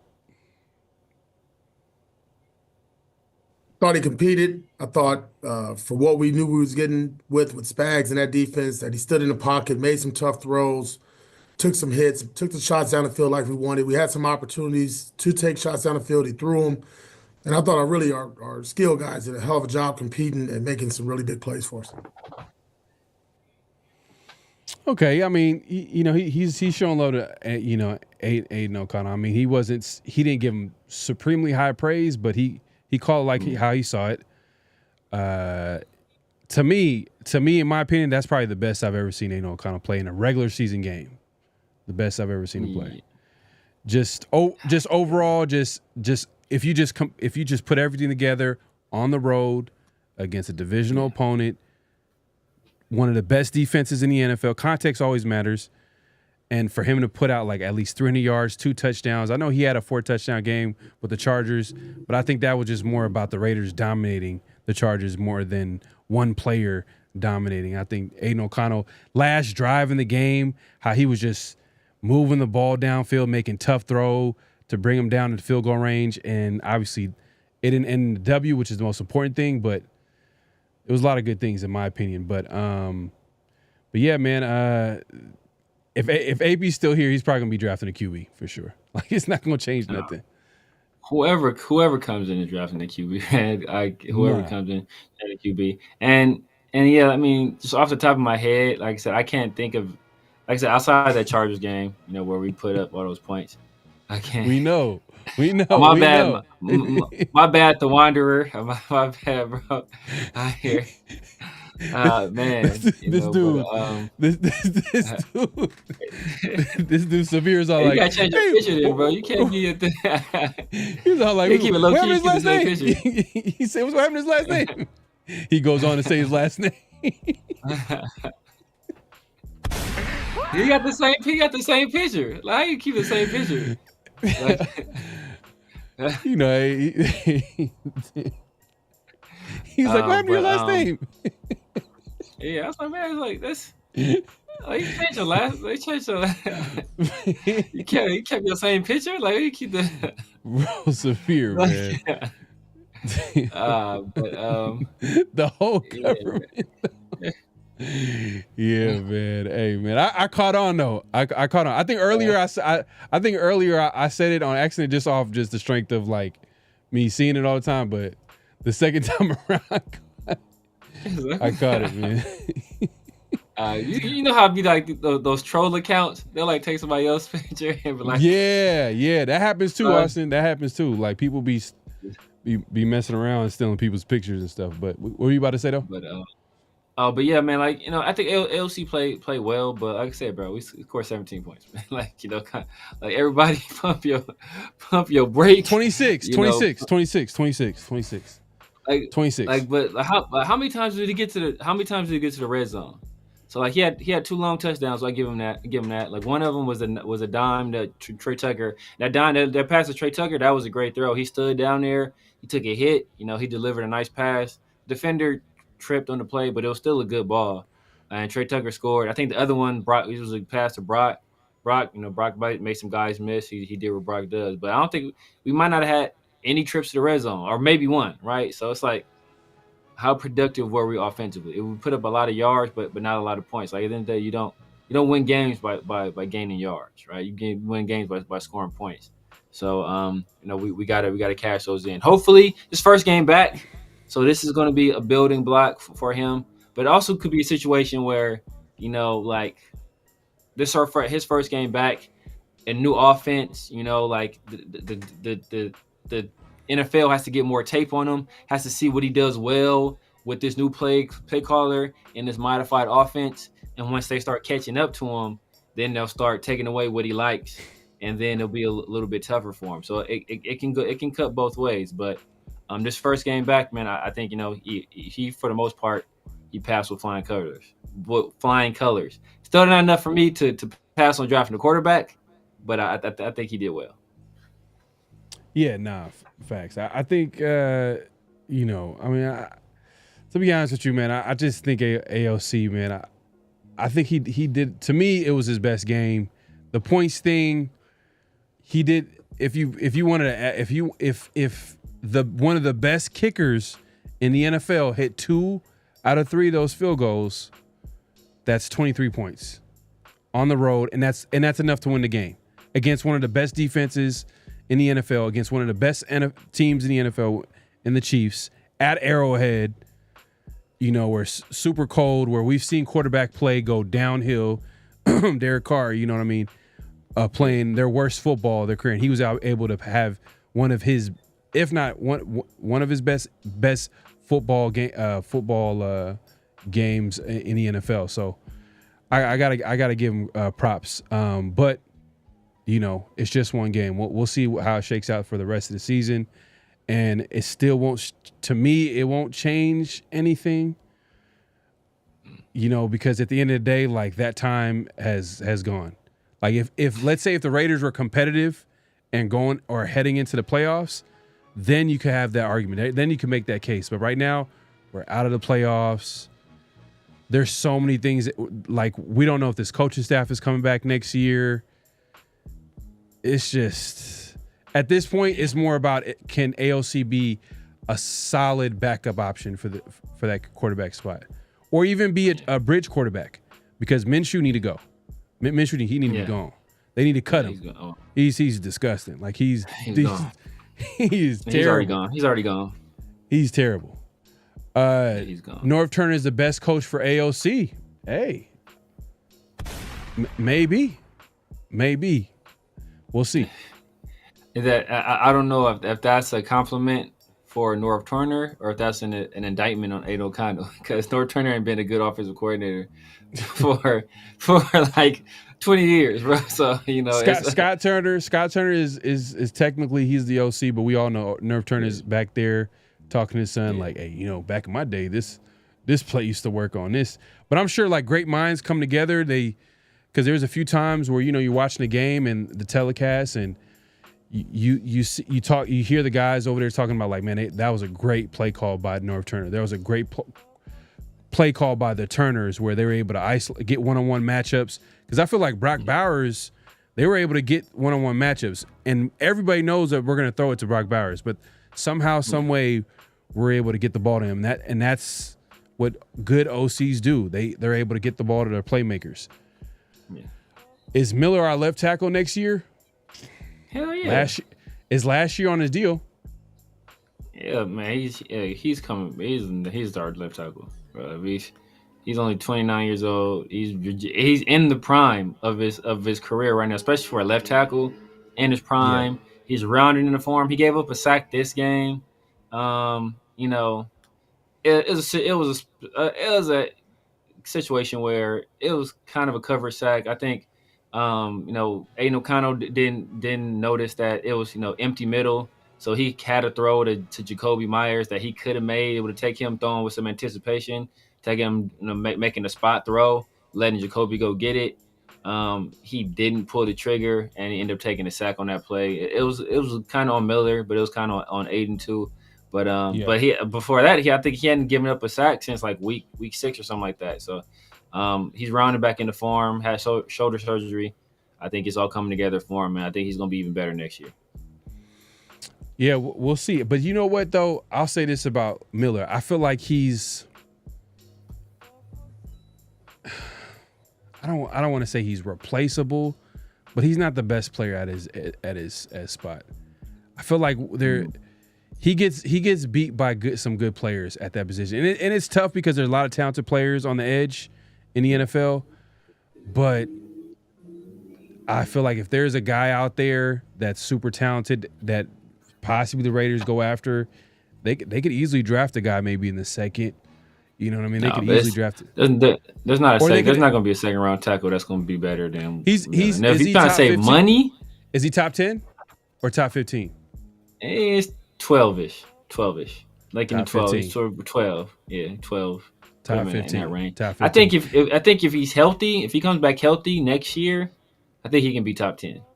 If he comes back healthy next year, but Howard though, man, he's just been hurt this year. That's the thing. He's before this year, his rookie year and this year. Yeah, and then for he had like a game streak where he didn't miss a game until I think last year. Was it last year or a season ago? I forgot where he broke. It was last year. Yeah, so we got to give him a little bit of and if you look at his contract, he's not getting paid a lot compared to other players at his position. So that could be look how often Trent Williams is hurt. Like Trent Williams is hurt all the time, and he's by far the highest paid left tackle in the league. So because when he's in it's hard to find good left tackles. And Colton Miller, he's also a team captain, a team leader. Never hear about that guy getting in any kind of trouble. Like no static, no nothing. Like dude just comes, and you hardly hear his name being called because for the most part he's been outside of the beginning of this year, he's been a very good player. If you're looking at the offensive line and you're looking to attack free guard, Trey Smith's a free agent, Kansas City. Parham is guy.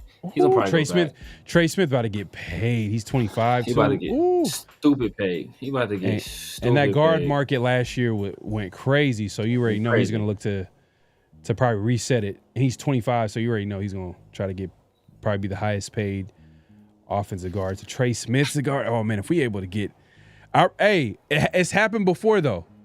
We were able to steal Rodney Hudson, the best center in our best offensive lineman for years. But the Chiefs weren't good back then. They were like iffy. They're like middle of the pack. But then how many? Look, they're already. This is the cost of paying a quarterback though. Yeah. They can't sign everybody. Yeah, but the thing about I think Patrick Mahomes' contract it was crazy when he first signed it.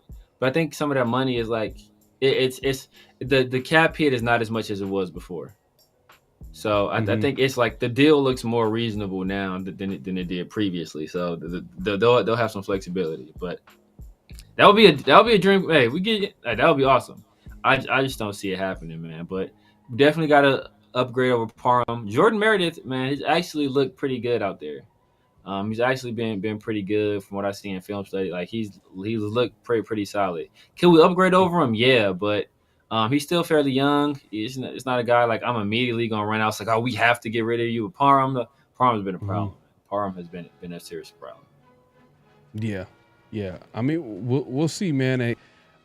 Free agency we'll have plenty of time to look into free agency during the offseason. I mean, it's the season ain't over yet, but yeah, looking ahead though, I think we should definitely look to upgrade the offensive line because it goes back to what I was saying earlier, man. If we can improve that run game.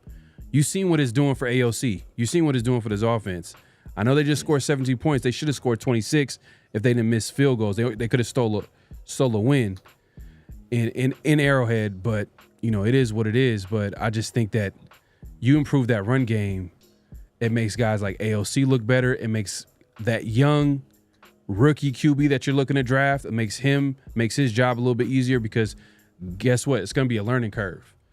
So if we're able to pick up a good offensive lineman, add to that group, and then as well as maybe draft a talented running back. I know you said third round, but if the best player available is There's a handful of guys I'll take in a second.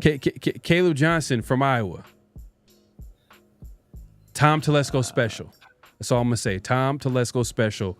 If y'all know what that means, if you know, you know. Tom Telesco special. That's all I'm going to say.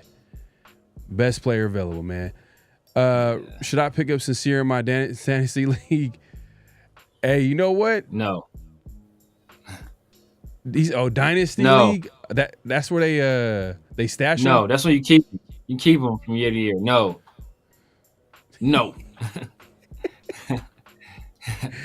Do not. But if you're still doing fantasy, that'd be a nice little pickup. But he's like a dynasty league. It's like I think it's like a keepers league type situation. I don't know about all that, but if you talking about fantasy right now, like, and you know, if it's a competitive league, picking up Sincere McCormick actually would be a nice little pickup. Even when Chucky Miller was in West Coffins, the Turners run a power scheme. Yeah, you know what? That's true. That's true. But I just feel like he struggles a lot against like power players. Whether it's Khalil Mack, an old boy that used to be the pass rusher for the Broncos, he's now with the Dolphins. He used to play well against him. Nick Chubb. You know, and these are talented guys. These are not like trash players, but it just feels like, you know what, like you could just tell he's not the top 3 at his position. He's not the top 3. No.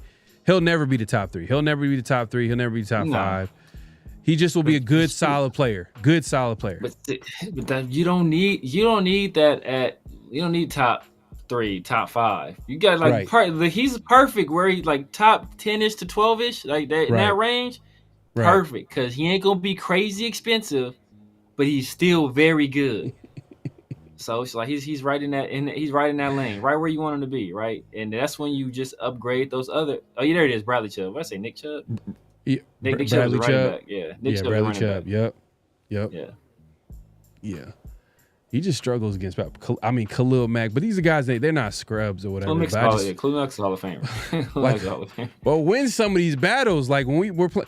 Yeah. Like, I just feel like, man, like, but you know, that's just, I'm nitpicking at the end of the day. I mean, he has some reps against Chris Jones where, you know, he locked Chris Jones up, so. Yeah, but Chris Jones, when he went to the other side, though, he chicken. He ate DJ Glade's lunch. His lunch money, he took his Jordans off his feet. Like, it's like, it was bad. Yeah.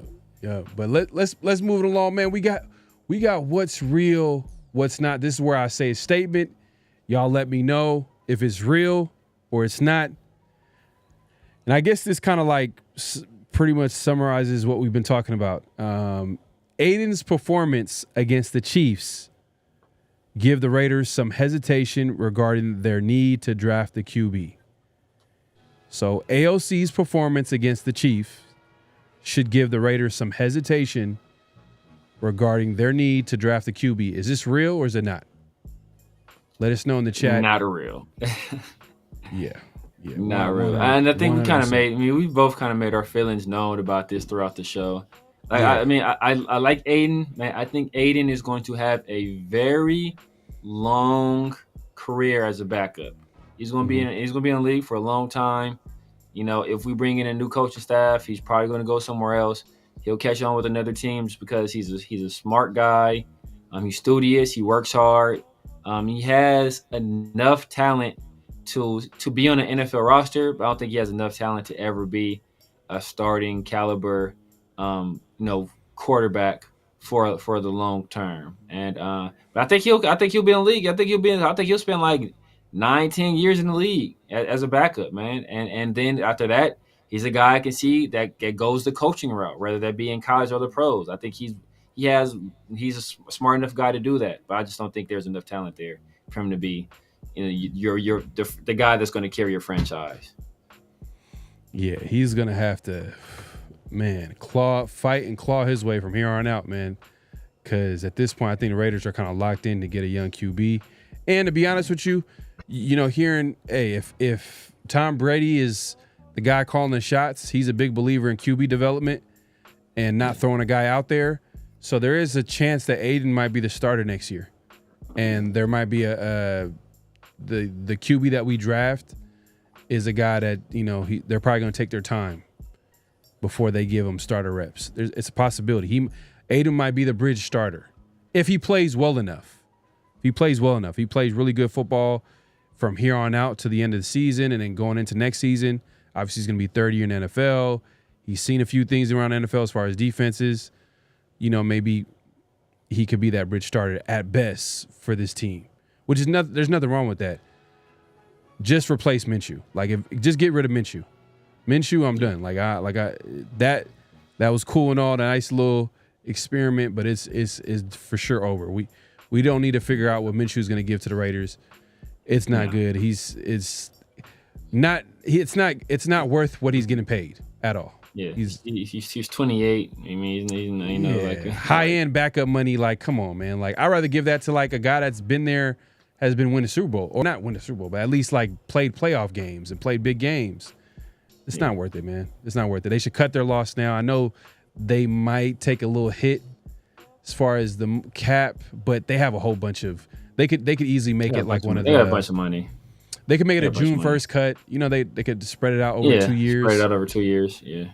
And they got a whole bunch of money, like you just said, right now. So yeah, it's not gonna be no biggie. But let's see what people are saying in the chat real quick.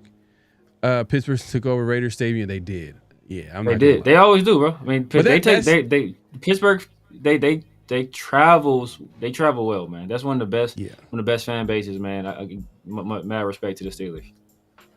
Yeah. Howard says not. Hey, Get a Boy Raider said real.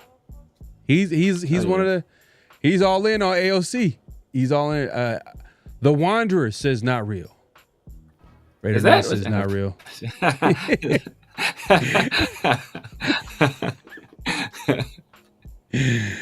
Oh man, that was funny. He's like, "What happened to your last name?" That's funny. 100%. I'm guessing you saying real or 100% not. But do we really want Shedeur? He stands in the pocket way too long. Hey, look, and this is my thing too. And I said this earlier. Hopefully the Raiders do their due diligence. They study every prospect. They don't just lock into one guy because it looks like the Raiders are going to get a top 3 pick at the very least. Yeah. That's what it looked like. Right now, we checked it earlier in the show. I think we did. We showed the take-a-thon. Currently, they're number 2. Yeah. They're slated at number 2, and they're literally tied with Jacksonville. And I'll be honest with you, we play Jacksonville. I think we're going to win that game too. And I think we might win. I think we might win against the Saints too. Fuck. Shit. And we might win this weekend. We play the Bucks? Nah, you know what? Baker Mayfield. He's gonna figure out. We ain't beating the Bucks, bro. Mike Evans is gonna kill us. Is he back? Bucky Evans gonna get off. Mike. Okay. Oh, shit. Well, I mean, I'm saying shit. See, that's how much I want the Raiders to win. I'm saying shit, and when I know that, if they lose, they get a higher draft pick. But yeah, look, I'm looking. I'll share it real quick. Let's go share it real quick. Y'all can see. Maybe we didn't share. Maybe this was pre-show. Maybe I'm tripping. We forgot to share this. But yeah, the Raiders currently had number 2 pick. But look at the records though, man. If Raiders win a game, are they going to still be picking top 10? Yeah, they might still be. So,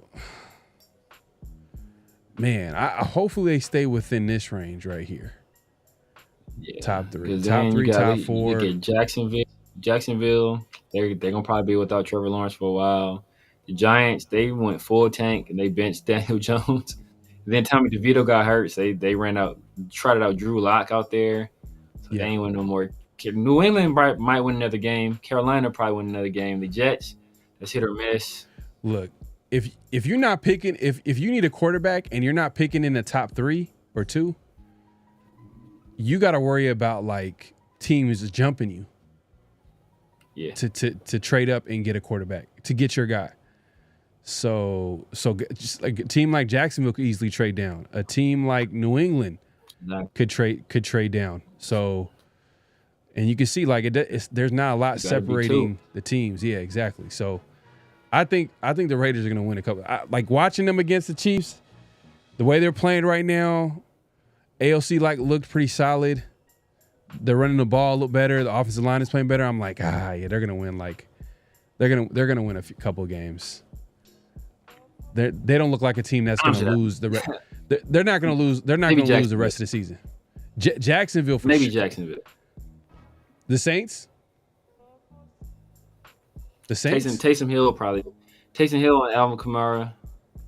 Oh no, Taysom Hill, Alvin Kamara. I'm telling you, bro, they're playing hard, man.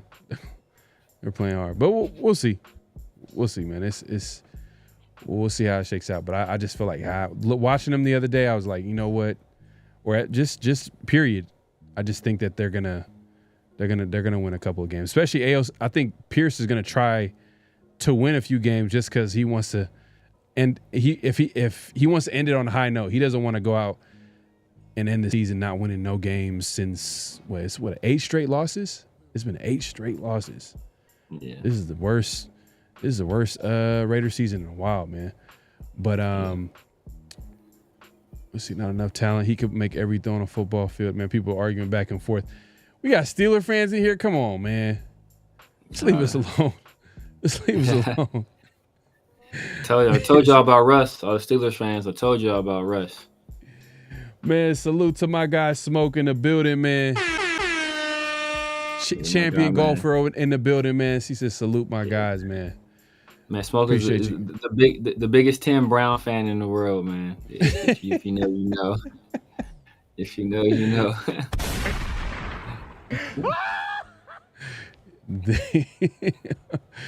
Yeah, man. If you know, you know. But let's move it along, man, real quick, man. We got one more. What's real? What's not? So let us know again in the chat if it's real or not.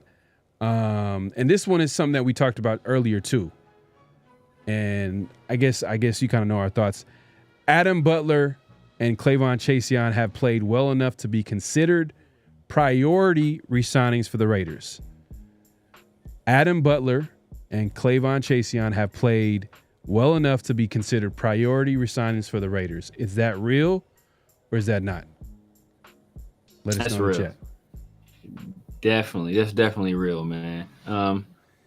It's, like Adam Butler has been a dog all year, man. Everybody, all the defenders around him have been dropping like flies, and he's been consistent. And then Klayvon Chaseon was a guy we picked up as I think the Panthers that cut him. He's a former first-round pick, man. He's been in the league since 2020. He's only 25 years old. He's younger than Aiden O'Connell. He's younger than Aiden O'Connell, man. So he's a guy who's been a revelation. He out there making effort plays all the time. He's a guy, man. He has a nasty like hand swipe move that he does on defenders, where it's almost like a little hop step with the hand swipe. That's how he got both of his sacks this past game, or a sack and a half this past game. High motor guy, still some potential there to be mined. Athletic. I think he's a guy that we definitely should bring back, man. Both of these guys, I think, would do well for us next year. Both guys that can rush the passer. And you can't have too many pass rushers on your team, right? Even if we bring back Kuntz, that's another guy you could throw in a rotation. And, man, if anybody hasn't watched the film on Tyree Wilson, man, it's Tyree Wilson he's a disappointment, man. Disappointment. Man, you haven't bought into Tyree playing well as of late, getting some sacks, getting some pressures, getting some nice run stops. Overall, you're not impressed. He's been good against the run. I'll give him that. He's been good against the run sometimes, but it's been several plays. You just watch the film, man. It's several plays where he's just getting stalemated. He's nowhere near the play at all. He's been making plays when he goes unblocked. It's look at his sacks. They've been off stunts where essentially Matthew Butler is the or not Matthew Butler. Adam Butler is the pick man, and Tyree loops around and he gets the sack and unblocked. That's where he's been making plays. Anytime there's somebody in front of him, he's not doing anything.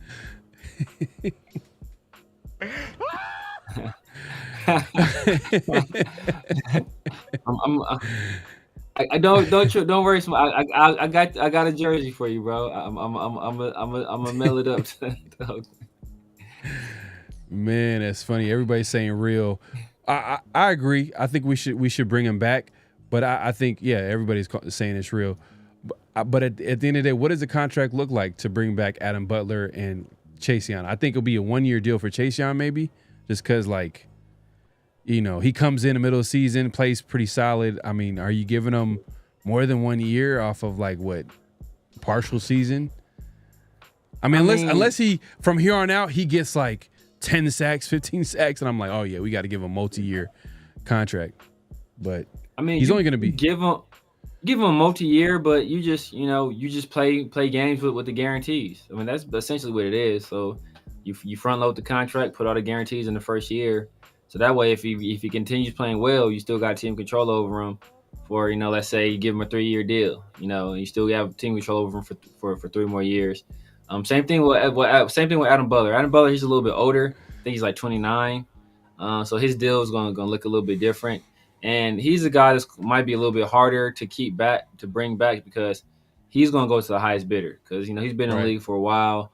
And he really hasn't ever gotten like a big contract. He won't get a huge contract now, but every million, every 100,000 counts for him, right? Because he's closer to the end of his career than he is to the beginning. So he's going to want to go to a team that's going to pay him. And we may not be the highest bidder there. So he might be harder to keep. But I think those are both guys we should bring back. Yeah. Hopefully Coombs comes back. Hope Max puts in, because Max is going to be here. No matter what, Max Crosby is going to be here. The coaching staff, we don't know. But if they're not here, obviously new regime comes in, they're going to probably want to get their guys in there. Hopefully Max put in a good word to bring Kuntz back in, because like if we bring back Kuntz off 1-year deal, obviously he's recovering from an injury. They're going to re-sign him to 1 year. I'm sure he's going to want to be signed on 1 year just because like he wants to cash in, because he was looking to get paid this offseason. Yeah. 25.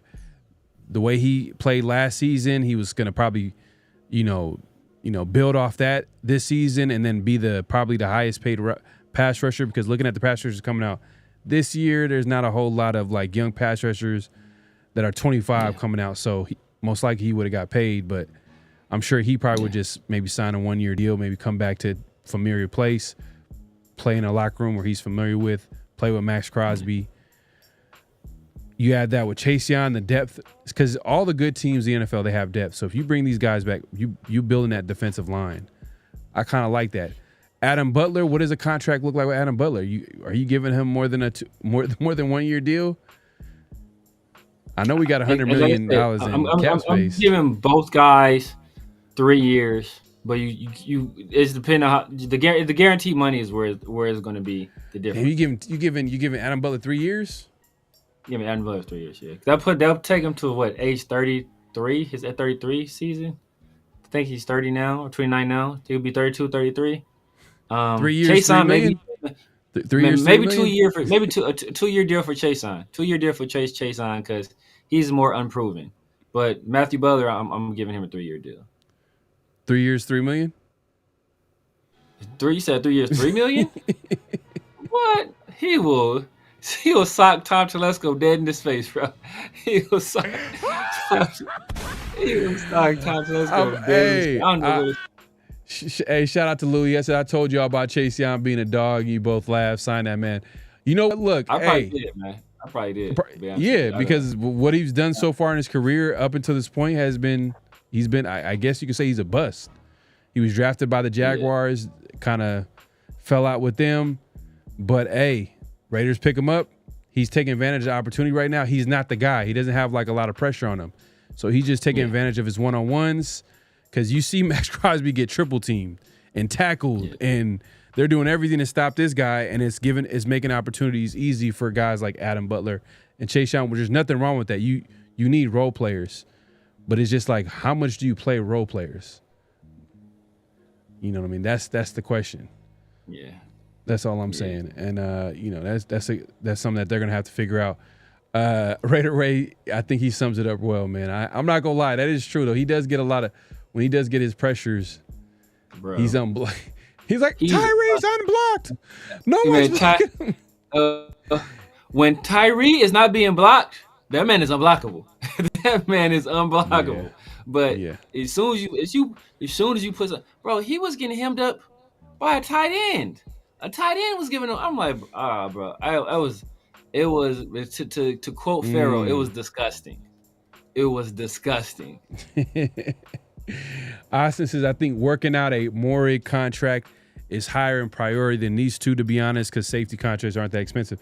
Yeah, Morig, man, like I think he's playing well in his contract year, playing solid. I think, and I don't think the contract is going to be crazy, but you never know. If you let a guy hit the open market, they could, offer a bigger deal. So the Raiders are going to have to make some decisions as far as some of these guys that they have, literally from Nate Hobbs to Morig.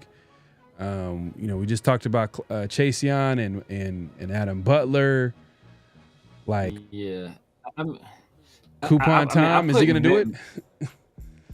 I put Merrick on a little bit of a different tier. Then I put those guys. Adam Butler is approaching that tier. Like Spillane, Nate Hobbs, Merrick. Mm-hmm. They're on a higher tier. Kuntz would have been on that tier with them had he not been hurt. So all those guys are on a higher tier. Like, the Chaseon, the Adam Butler, and now Kuntz, they're on that little bit. They're in that secondary rung of guys that are more so role player type guys where, those guys you are going to be contributors, but they're there like to fill out a roster. You're not expecting like super high level play from them, just good play. I think Merrick and Nate and Robert Spillane, you're expecting high level play from those guys. So borderline Pro Bowl play. Oh, I forgot Spillane. Is his contract expiring? Man. Yeah. Look, hey, Telesco kind of put himself to a spot. Like, who is he going to bring back? That's going to be interesting. It's going to be a big offseason. I don't think Spillane is going to be too expensive, man. Linebackers don't get paid a lot. Let Diablo walk, upgrade, or you could draft an upgrade there and probably find a pretty good guy in the third, fourth round, depending on where you want to go to upgrade over Diablo. Or if you want to go to free agent route, you could probably find a pretty good guy on a not too expensive deal. But I think we should bring Spillane back. He's like to the linebacker room what Max is to the D line. So I think you got to bring him back. Hey, Howard, man, I think Hobbs, what's going to help out the Raiders with Hobbs? He's been hurt.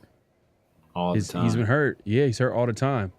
So Hobbs either signs a very team-friendly deal, or he signs a 1-year deal, bets on himself, has a big season, and gets paid. He's still young enough where he can do that. So it's really up to Nate Hobbs and how he wants to go about it, to be honest. And if the Raiders want him back, but I think the Raiders should definitely look into bringing back Hobbs. It's just that he does get hurt the last few seasons. It's almost every season. Yeah, been every season. Every season, right? Every season he's been hurt. So it's gonna be tough. Let Gainer start and see what happens. Yeah, facts. I'm down for that. Yeah, might as well. That's what we've been saying. Like, I'm more as. Look, when we figured out like this season is over, it's terrible. We all had that like conversation. We're like, at this point, I'm gonna watch the games, but I'm gonna be watching the game just to see, like, I want to see the young players. I want to see the guys that don't get normally playing time and get some PT and see how it looks like when they're going against top level competition. Then you could see like, oh, okay, this guy could possibly contribute to this team, or he could be a solid depth piece for the future. You know what I mean? That's what I'm really looking at it from that perspective. But yeah, I agree. Gainer, let Gainer play. Yeah. And your linebacker too, your favorite linebacker in the NFL, drafted in the 5th round this year. should they let him play or just hold the clipboard? Let him play. Yeah, he can hold, bro. He couldn't park my car, bro. Man, I give him credit though. He had a nice play on special teams this last game. He had a nice play on special teams, but he got downfield. He didn't make the tackle. He ain't making no tackles, But he did get a hit on dude, and then somebody else was able to rally and tackle him. So he made nice play on special teams, but I don't trust that dude as one of my 11. Severe for sure would say yes to this. Would you want Jameis Winston as a backup QB? Oh, hell, man, he's the best teammate in the league, bro. Best teammate in the league. It's not even a question. Best teammate in the league. Oh, Diablo's also a free agent. Is he let go? They let him walk? You gotta let Diablo go, man. Like when Diablo is at his best, I think Diablo's highs are higher than any linebacker we have on our roster. But his lows are very low, and he's hurt all the time. So like he can make splash plays. He can do things nobody else on our roster can do at that position. But he's hurt all the time, and like I said, his play is just too inconsistent. And I'm a guy that's I've defended Diablo in the past, but he's just not consistent enough, man. And he's always right, hurt. right. And if some of these guys that the young players that they play at linebacker, if they play well this season, then it's just gonna be writing on the wall for Diablo. Like guys like Amari Gaynor, if they let Bernie play and the guys end up playing, they could easily just be like, let's go with the youth movement and maybe find a replacement outside of Diablo. They could easily go find another linebacker in free agency or possibly to draft. Who knows? But yeah, man. Hey, it's been a great show. We appreciate everybody coming through. Make sure to clock in at this point, clock out, hit that like button, hit that subscribe button, hit that notification bell, all that good stuff, man. Hey, man, we are going live on both our channels, and hopefully we're able to get some calls, man. Like usually we haven't done this. We keep forgetting to do this, but as the season goes on, we'll put the number out there. Y'all see it on the ticker. We had it up earlier, but hey, don't be afraid to call in.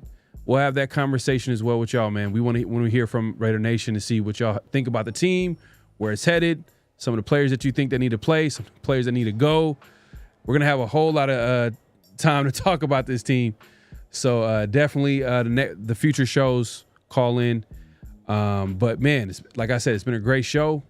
Severe, man, let the people know where they can find you, what to look forward to, all that good stuff. Man, you guys know what it is. The Severe Raider, YouTube, IG, X, Snapchat, TikTok, all that good stuff. Catch me every Tuesday afternoon. My guys, 805 and Chris from Protect the Shield. Of course, every Tuesday evening, my guy Pharaoh here on the 50-50 show. Also every Friday night. I think we did a special Thursday, Thanksgiving edition this last week. We'll be back to our regular scheduled program this week, Friday night, with Around the Shield, my guys Pharaoh and Big Mike. And make sure you hit up Around the Shield on IG as well. And make sure y'all hit up the 50-50 shop, man. The holidays are quickly approaching, and you need some good gifts, man. And some of the best gifts in all of Raider Nation are right there at the 50-50 shop, man. So make sure y'all check them out. Yeah, man. Hey, look. Hey, like Severe said, man, we do this every Tuesday evenings, nights, man. The 50-50 show. Definitely tune in if it's the first time viewing the show. Man, make sure to clock in, hit that like button, subscribe to both channels, hit that notification bell so when we do go live or we drop new content on our channels, you'll be notified. And then obviously the Around the Shield every Friday drops with my guy Big Mike, Severe, and this is collab season. So we're going to have some guests moving forward on the 50-50 show and as well as Around the Shield. So just definitely check us out. So make sure to subscribe and hit that notification bell and all that good stuff. And then follow us all over social media Around the Shield, as well as our name right here, PharoahNFL, PharoahNFL. And then obviously the Severe Raider, but also Around the Shield on IG, man, where you can find us, clips, memes, latest and greatest with the Raiders, all that good stuff on IG and on Twitter. Man, I keep calling it Twitter, but I can't get used to X. Twitter, man. Man, it's just stick. Why did they just stick with Twitter? I don't know what's wrong with them, man. They just stick with the name, but hey, Elon Musk gonna do what he do. He's gonna brand it the way he wants it. But yeah, that being man. So yeah, just definitely check us out on Around the Shield. And yeah, man, give us a follow. And yeah, man, we'll be back here later this week. 50-50 show next week. And the Raiders, who they play this week? They play the Bucks. Yes. That's going to be an interesting game. That's going to be definitely an interesting game. Todd Bowles and Baker Mayfield, and we'll get into that next show, and then we'll get into our game picks because I think I might have gained a game on Severe right now. Severe got the lead, possibly. Gained the game. Maybe a game. Yeah, possibly. Yeah, I got to tally that. Game. It was that Bengals Steelers game. I picked the Bengals. You picked the Steelers. Yeah, I think that was the one game that did it. But there were some tough games like this. It was like upset weekend. I felt like there were some games that were like. I think most of them we were on. All the ones that were, I can't remember for sure, but I think most of them we were like, we picked the same. Yeah. That's one game for sure. I know we picked differently. Yeah, no, for sure, man. But any last thoughts before we head out? Yeah, man. I see my guy Raider Smoke said, his kids are sick, man. So peace, love, and positivity to the kids man. over there, man. Hope all is well, man. Hope they feel better. Also, man, this is collab season. If there's anybody that you guys want to see us collab with, hey, leave it in the comment section. Let us know.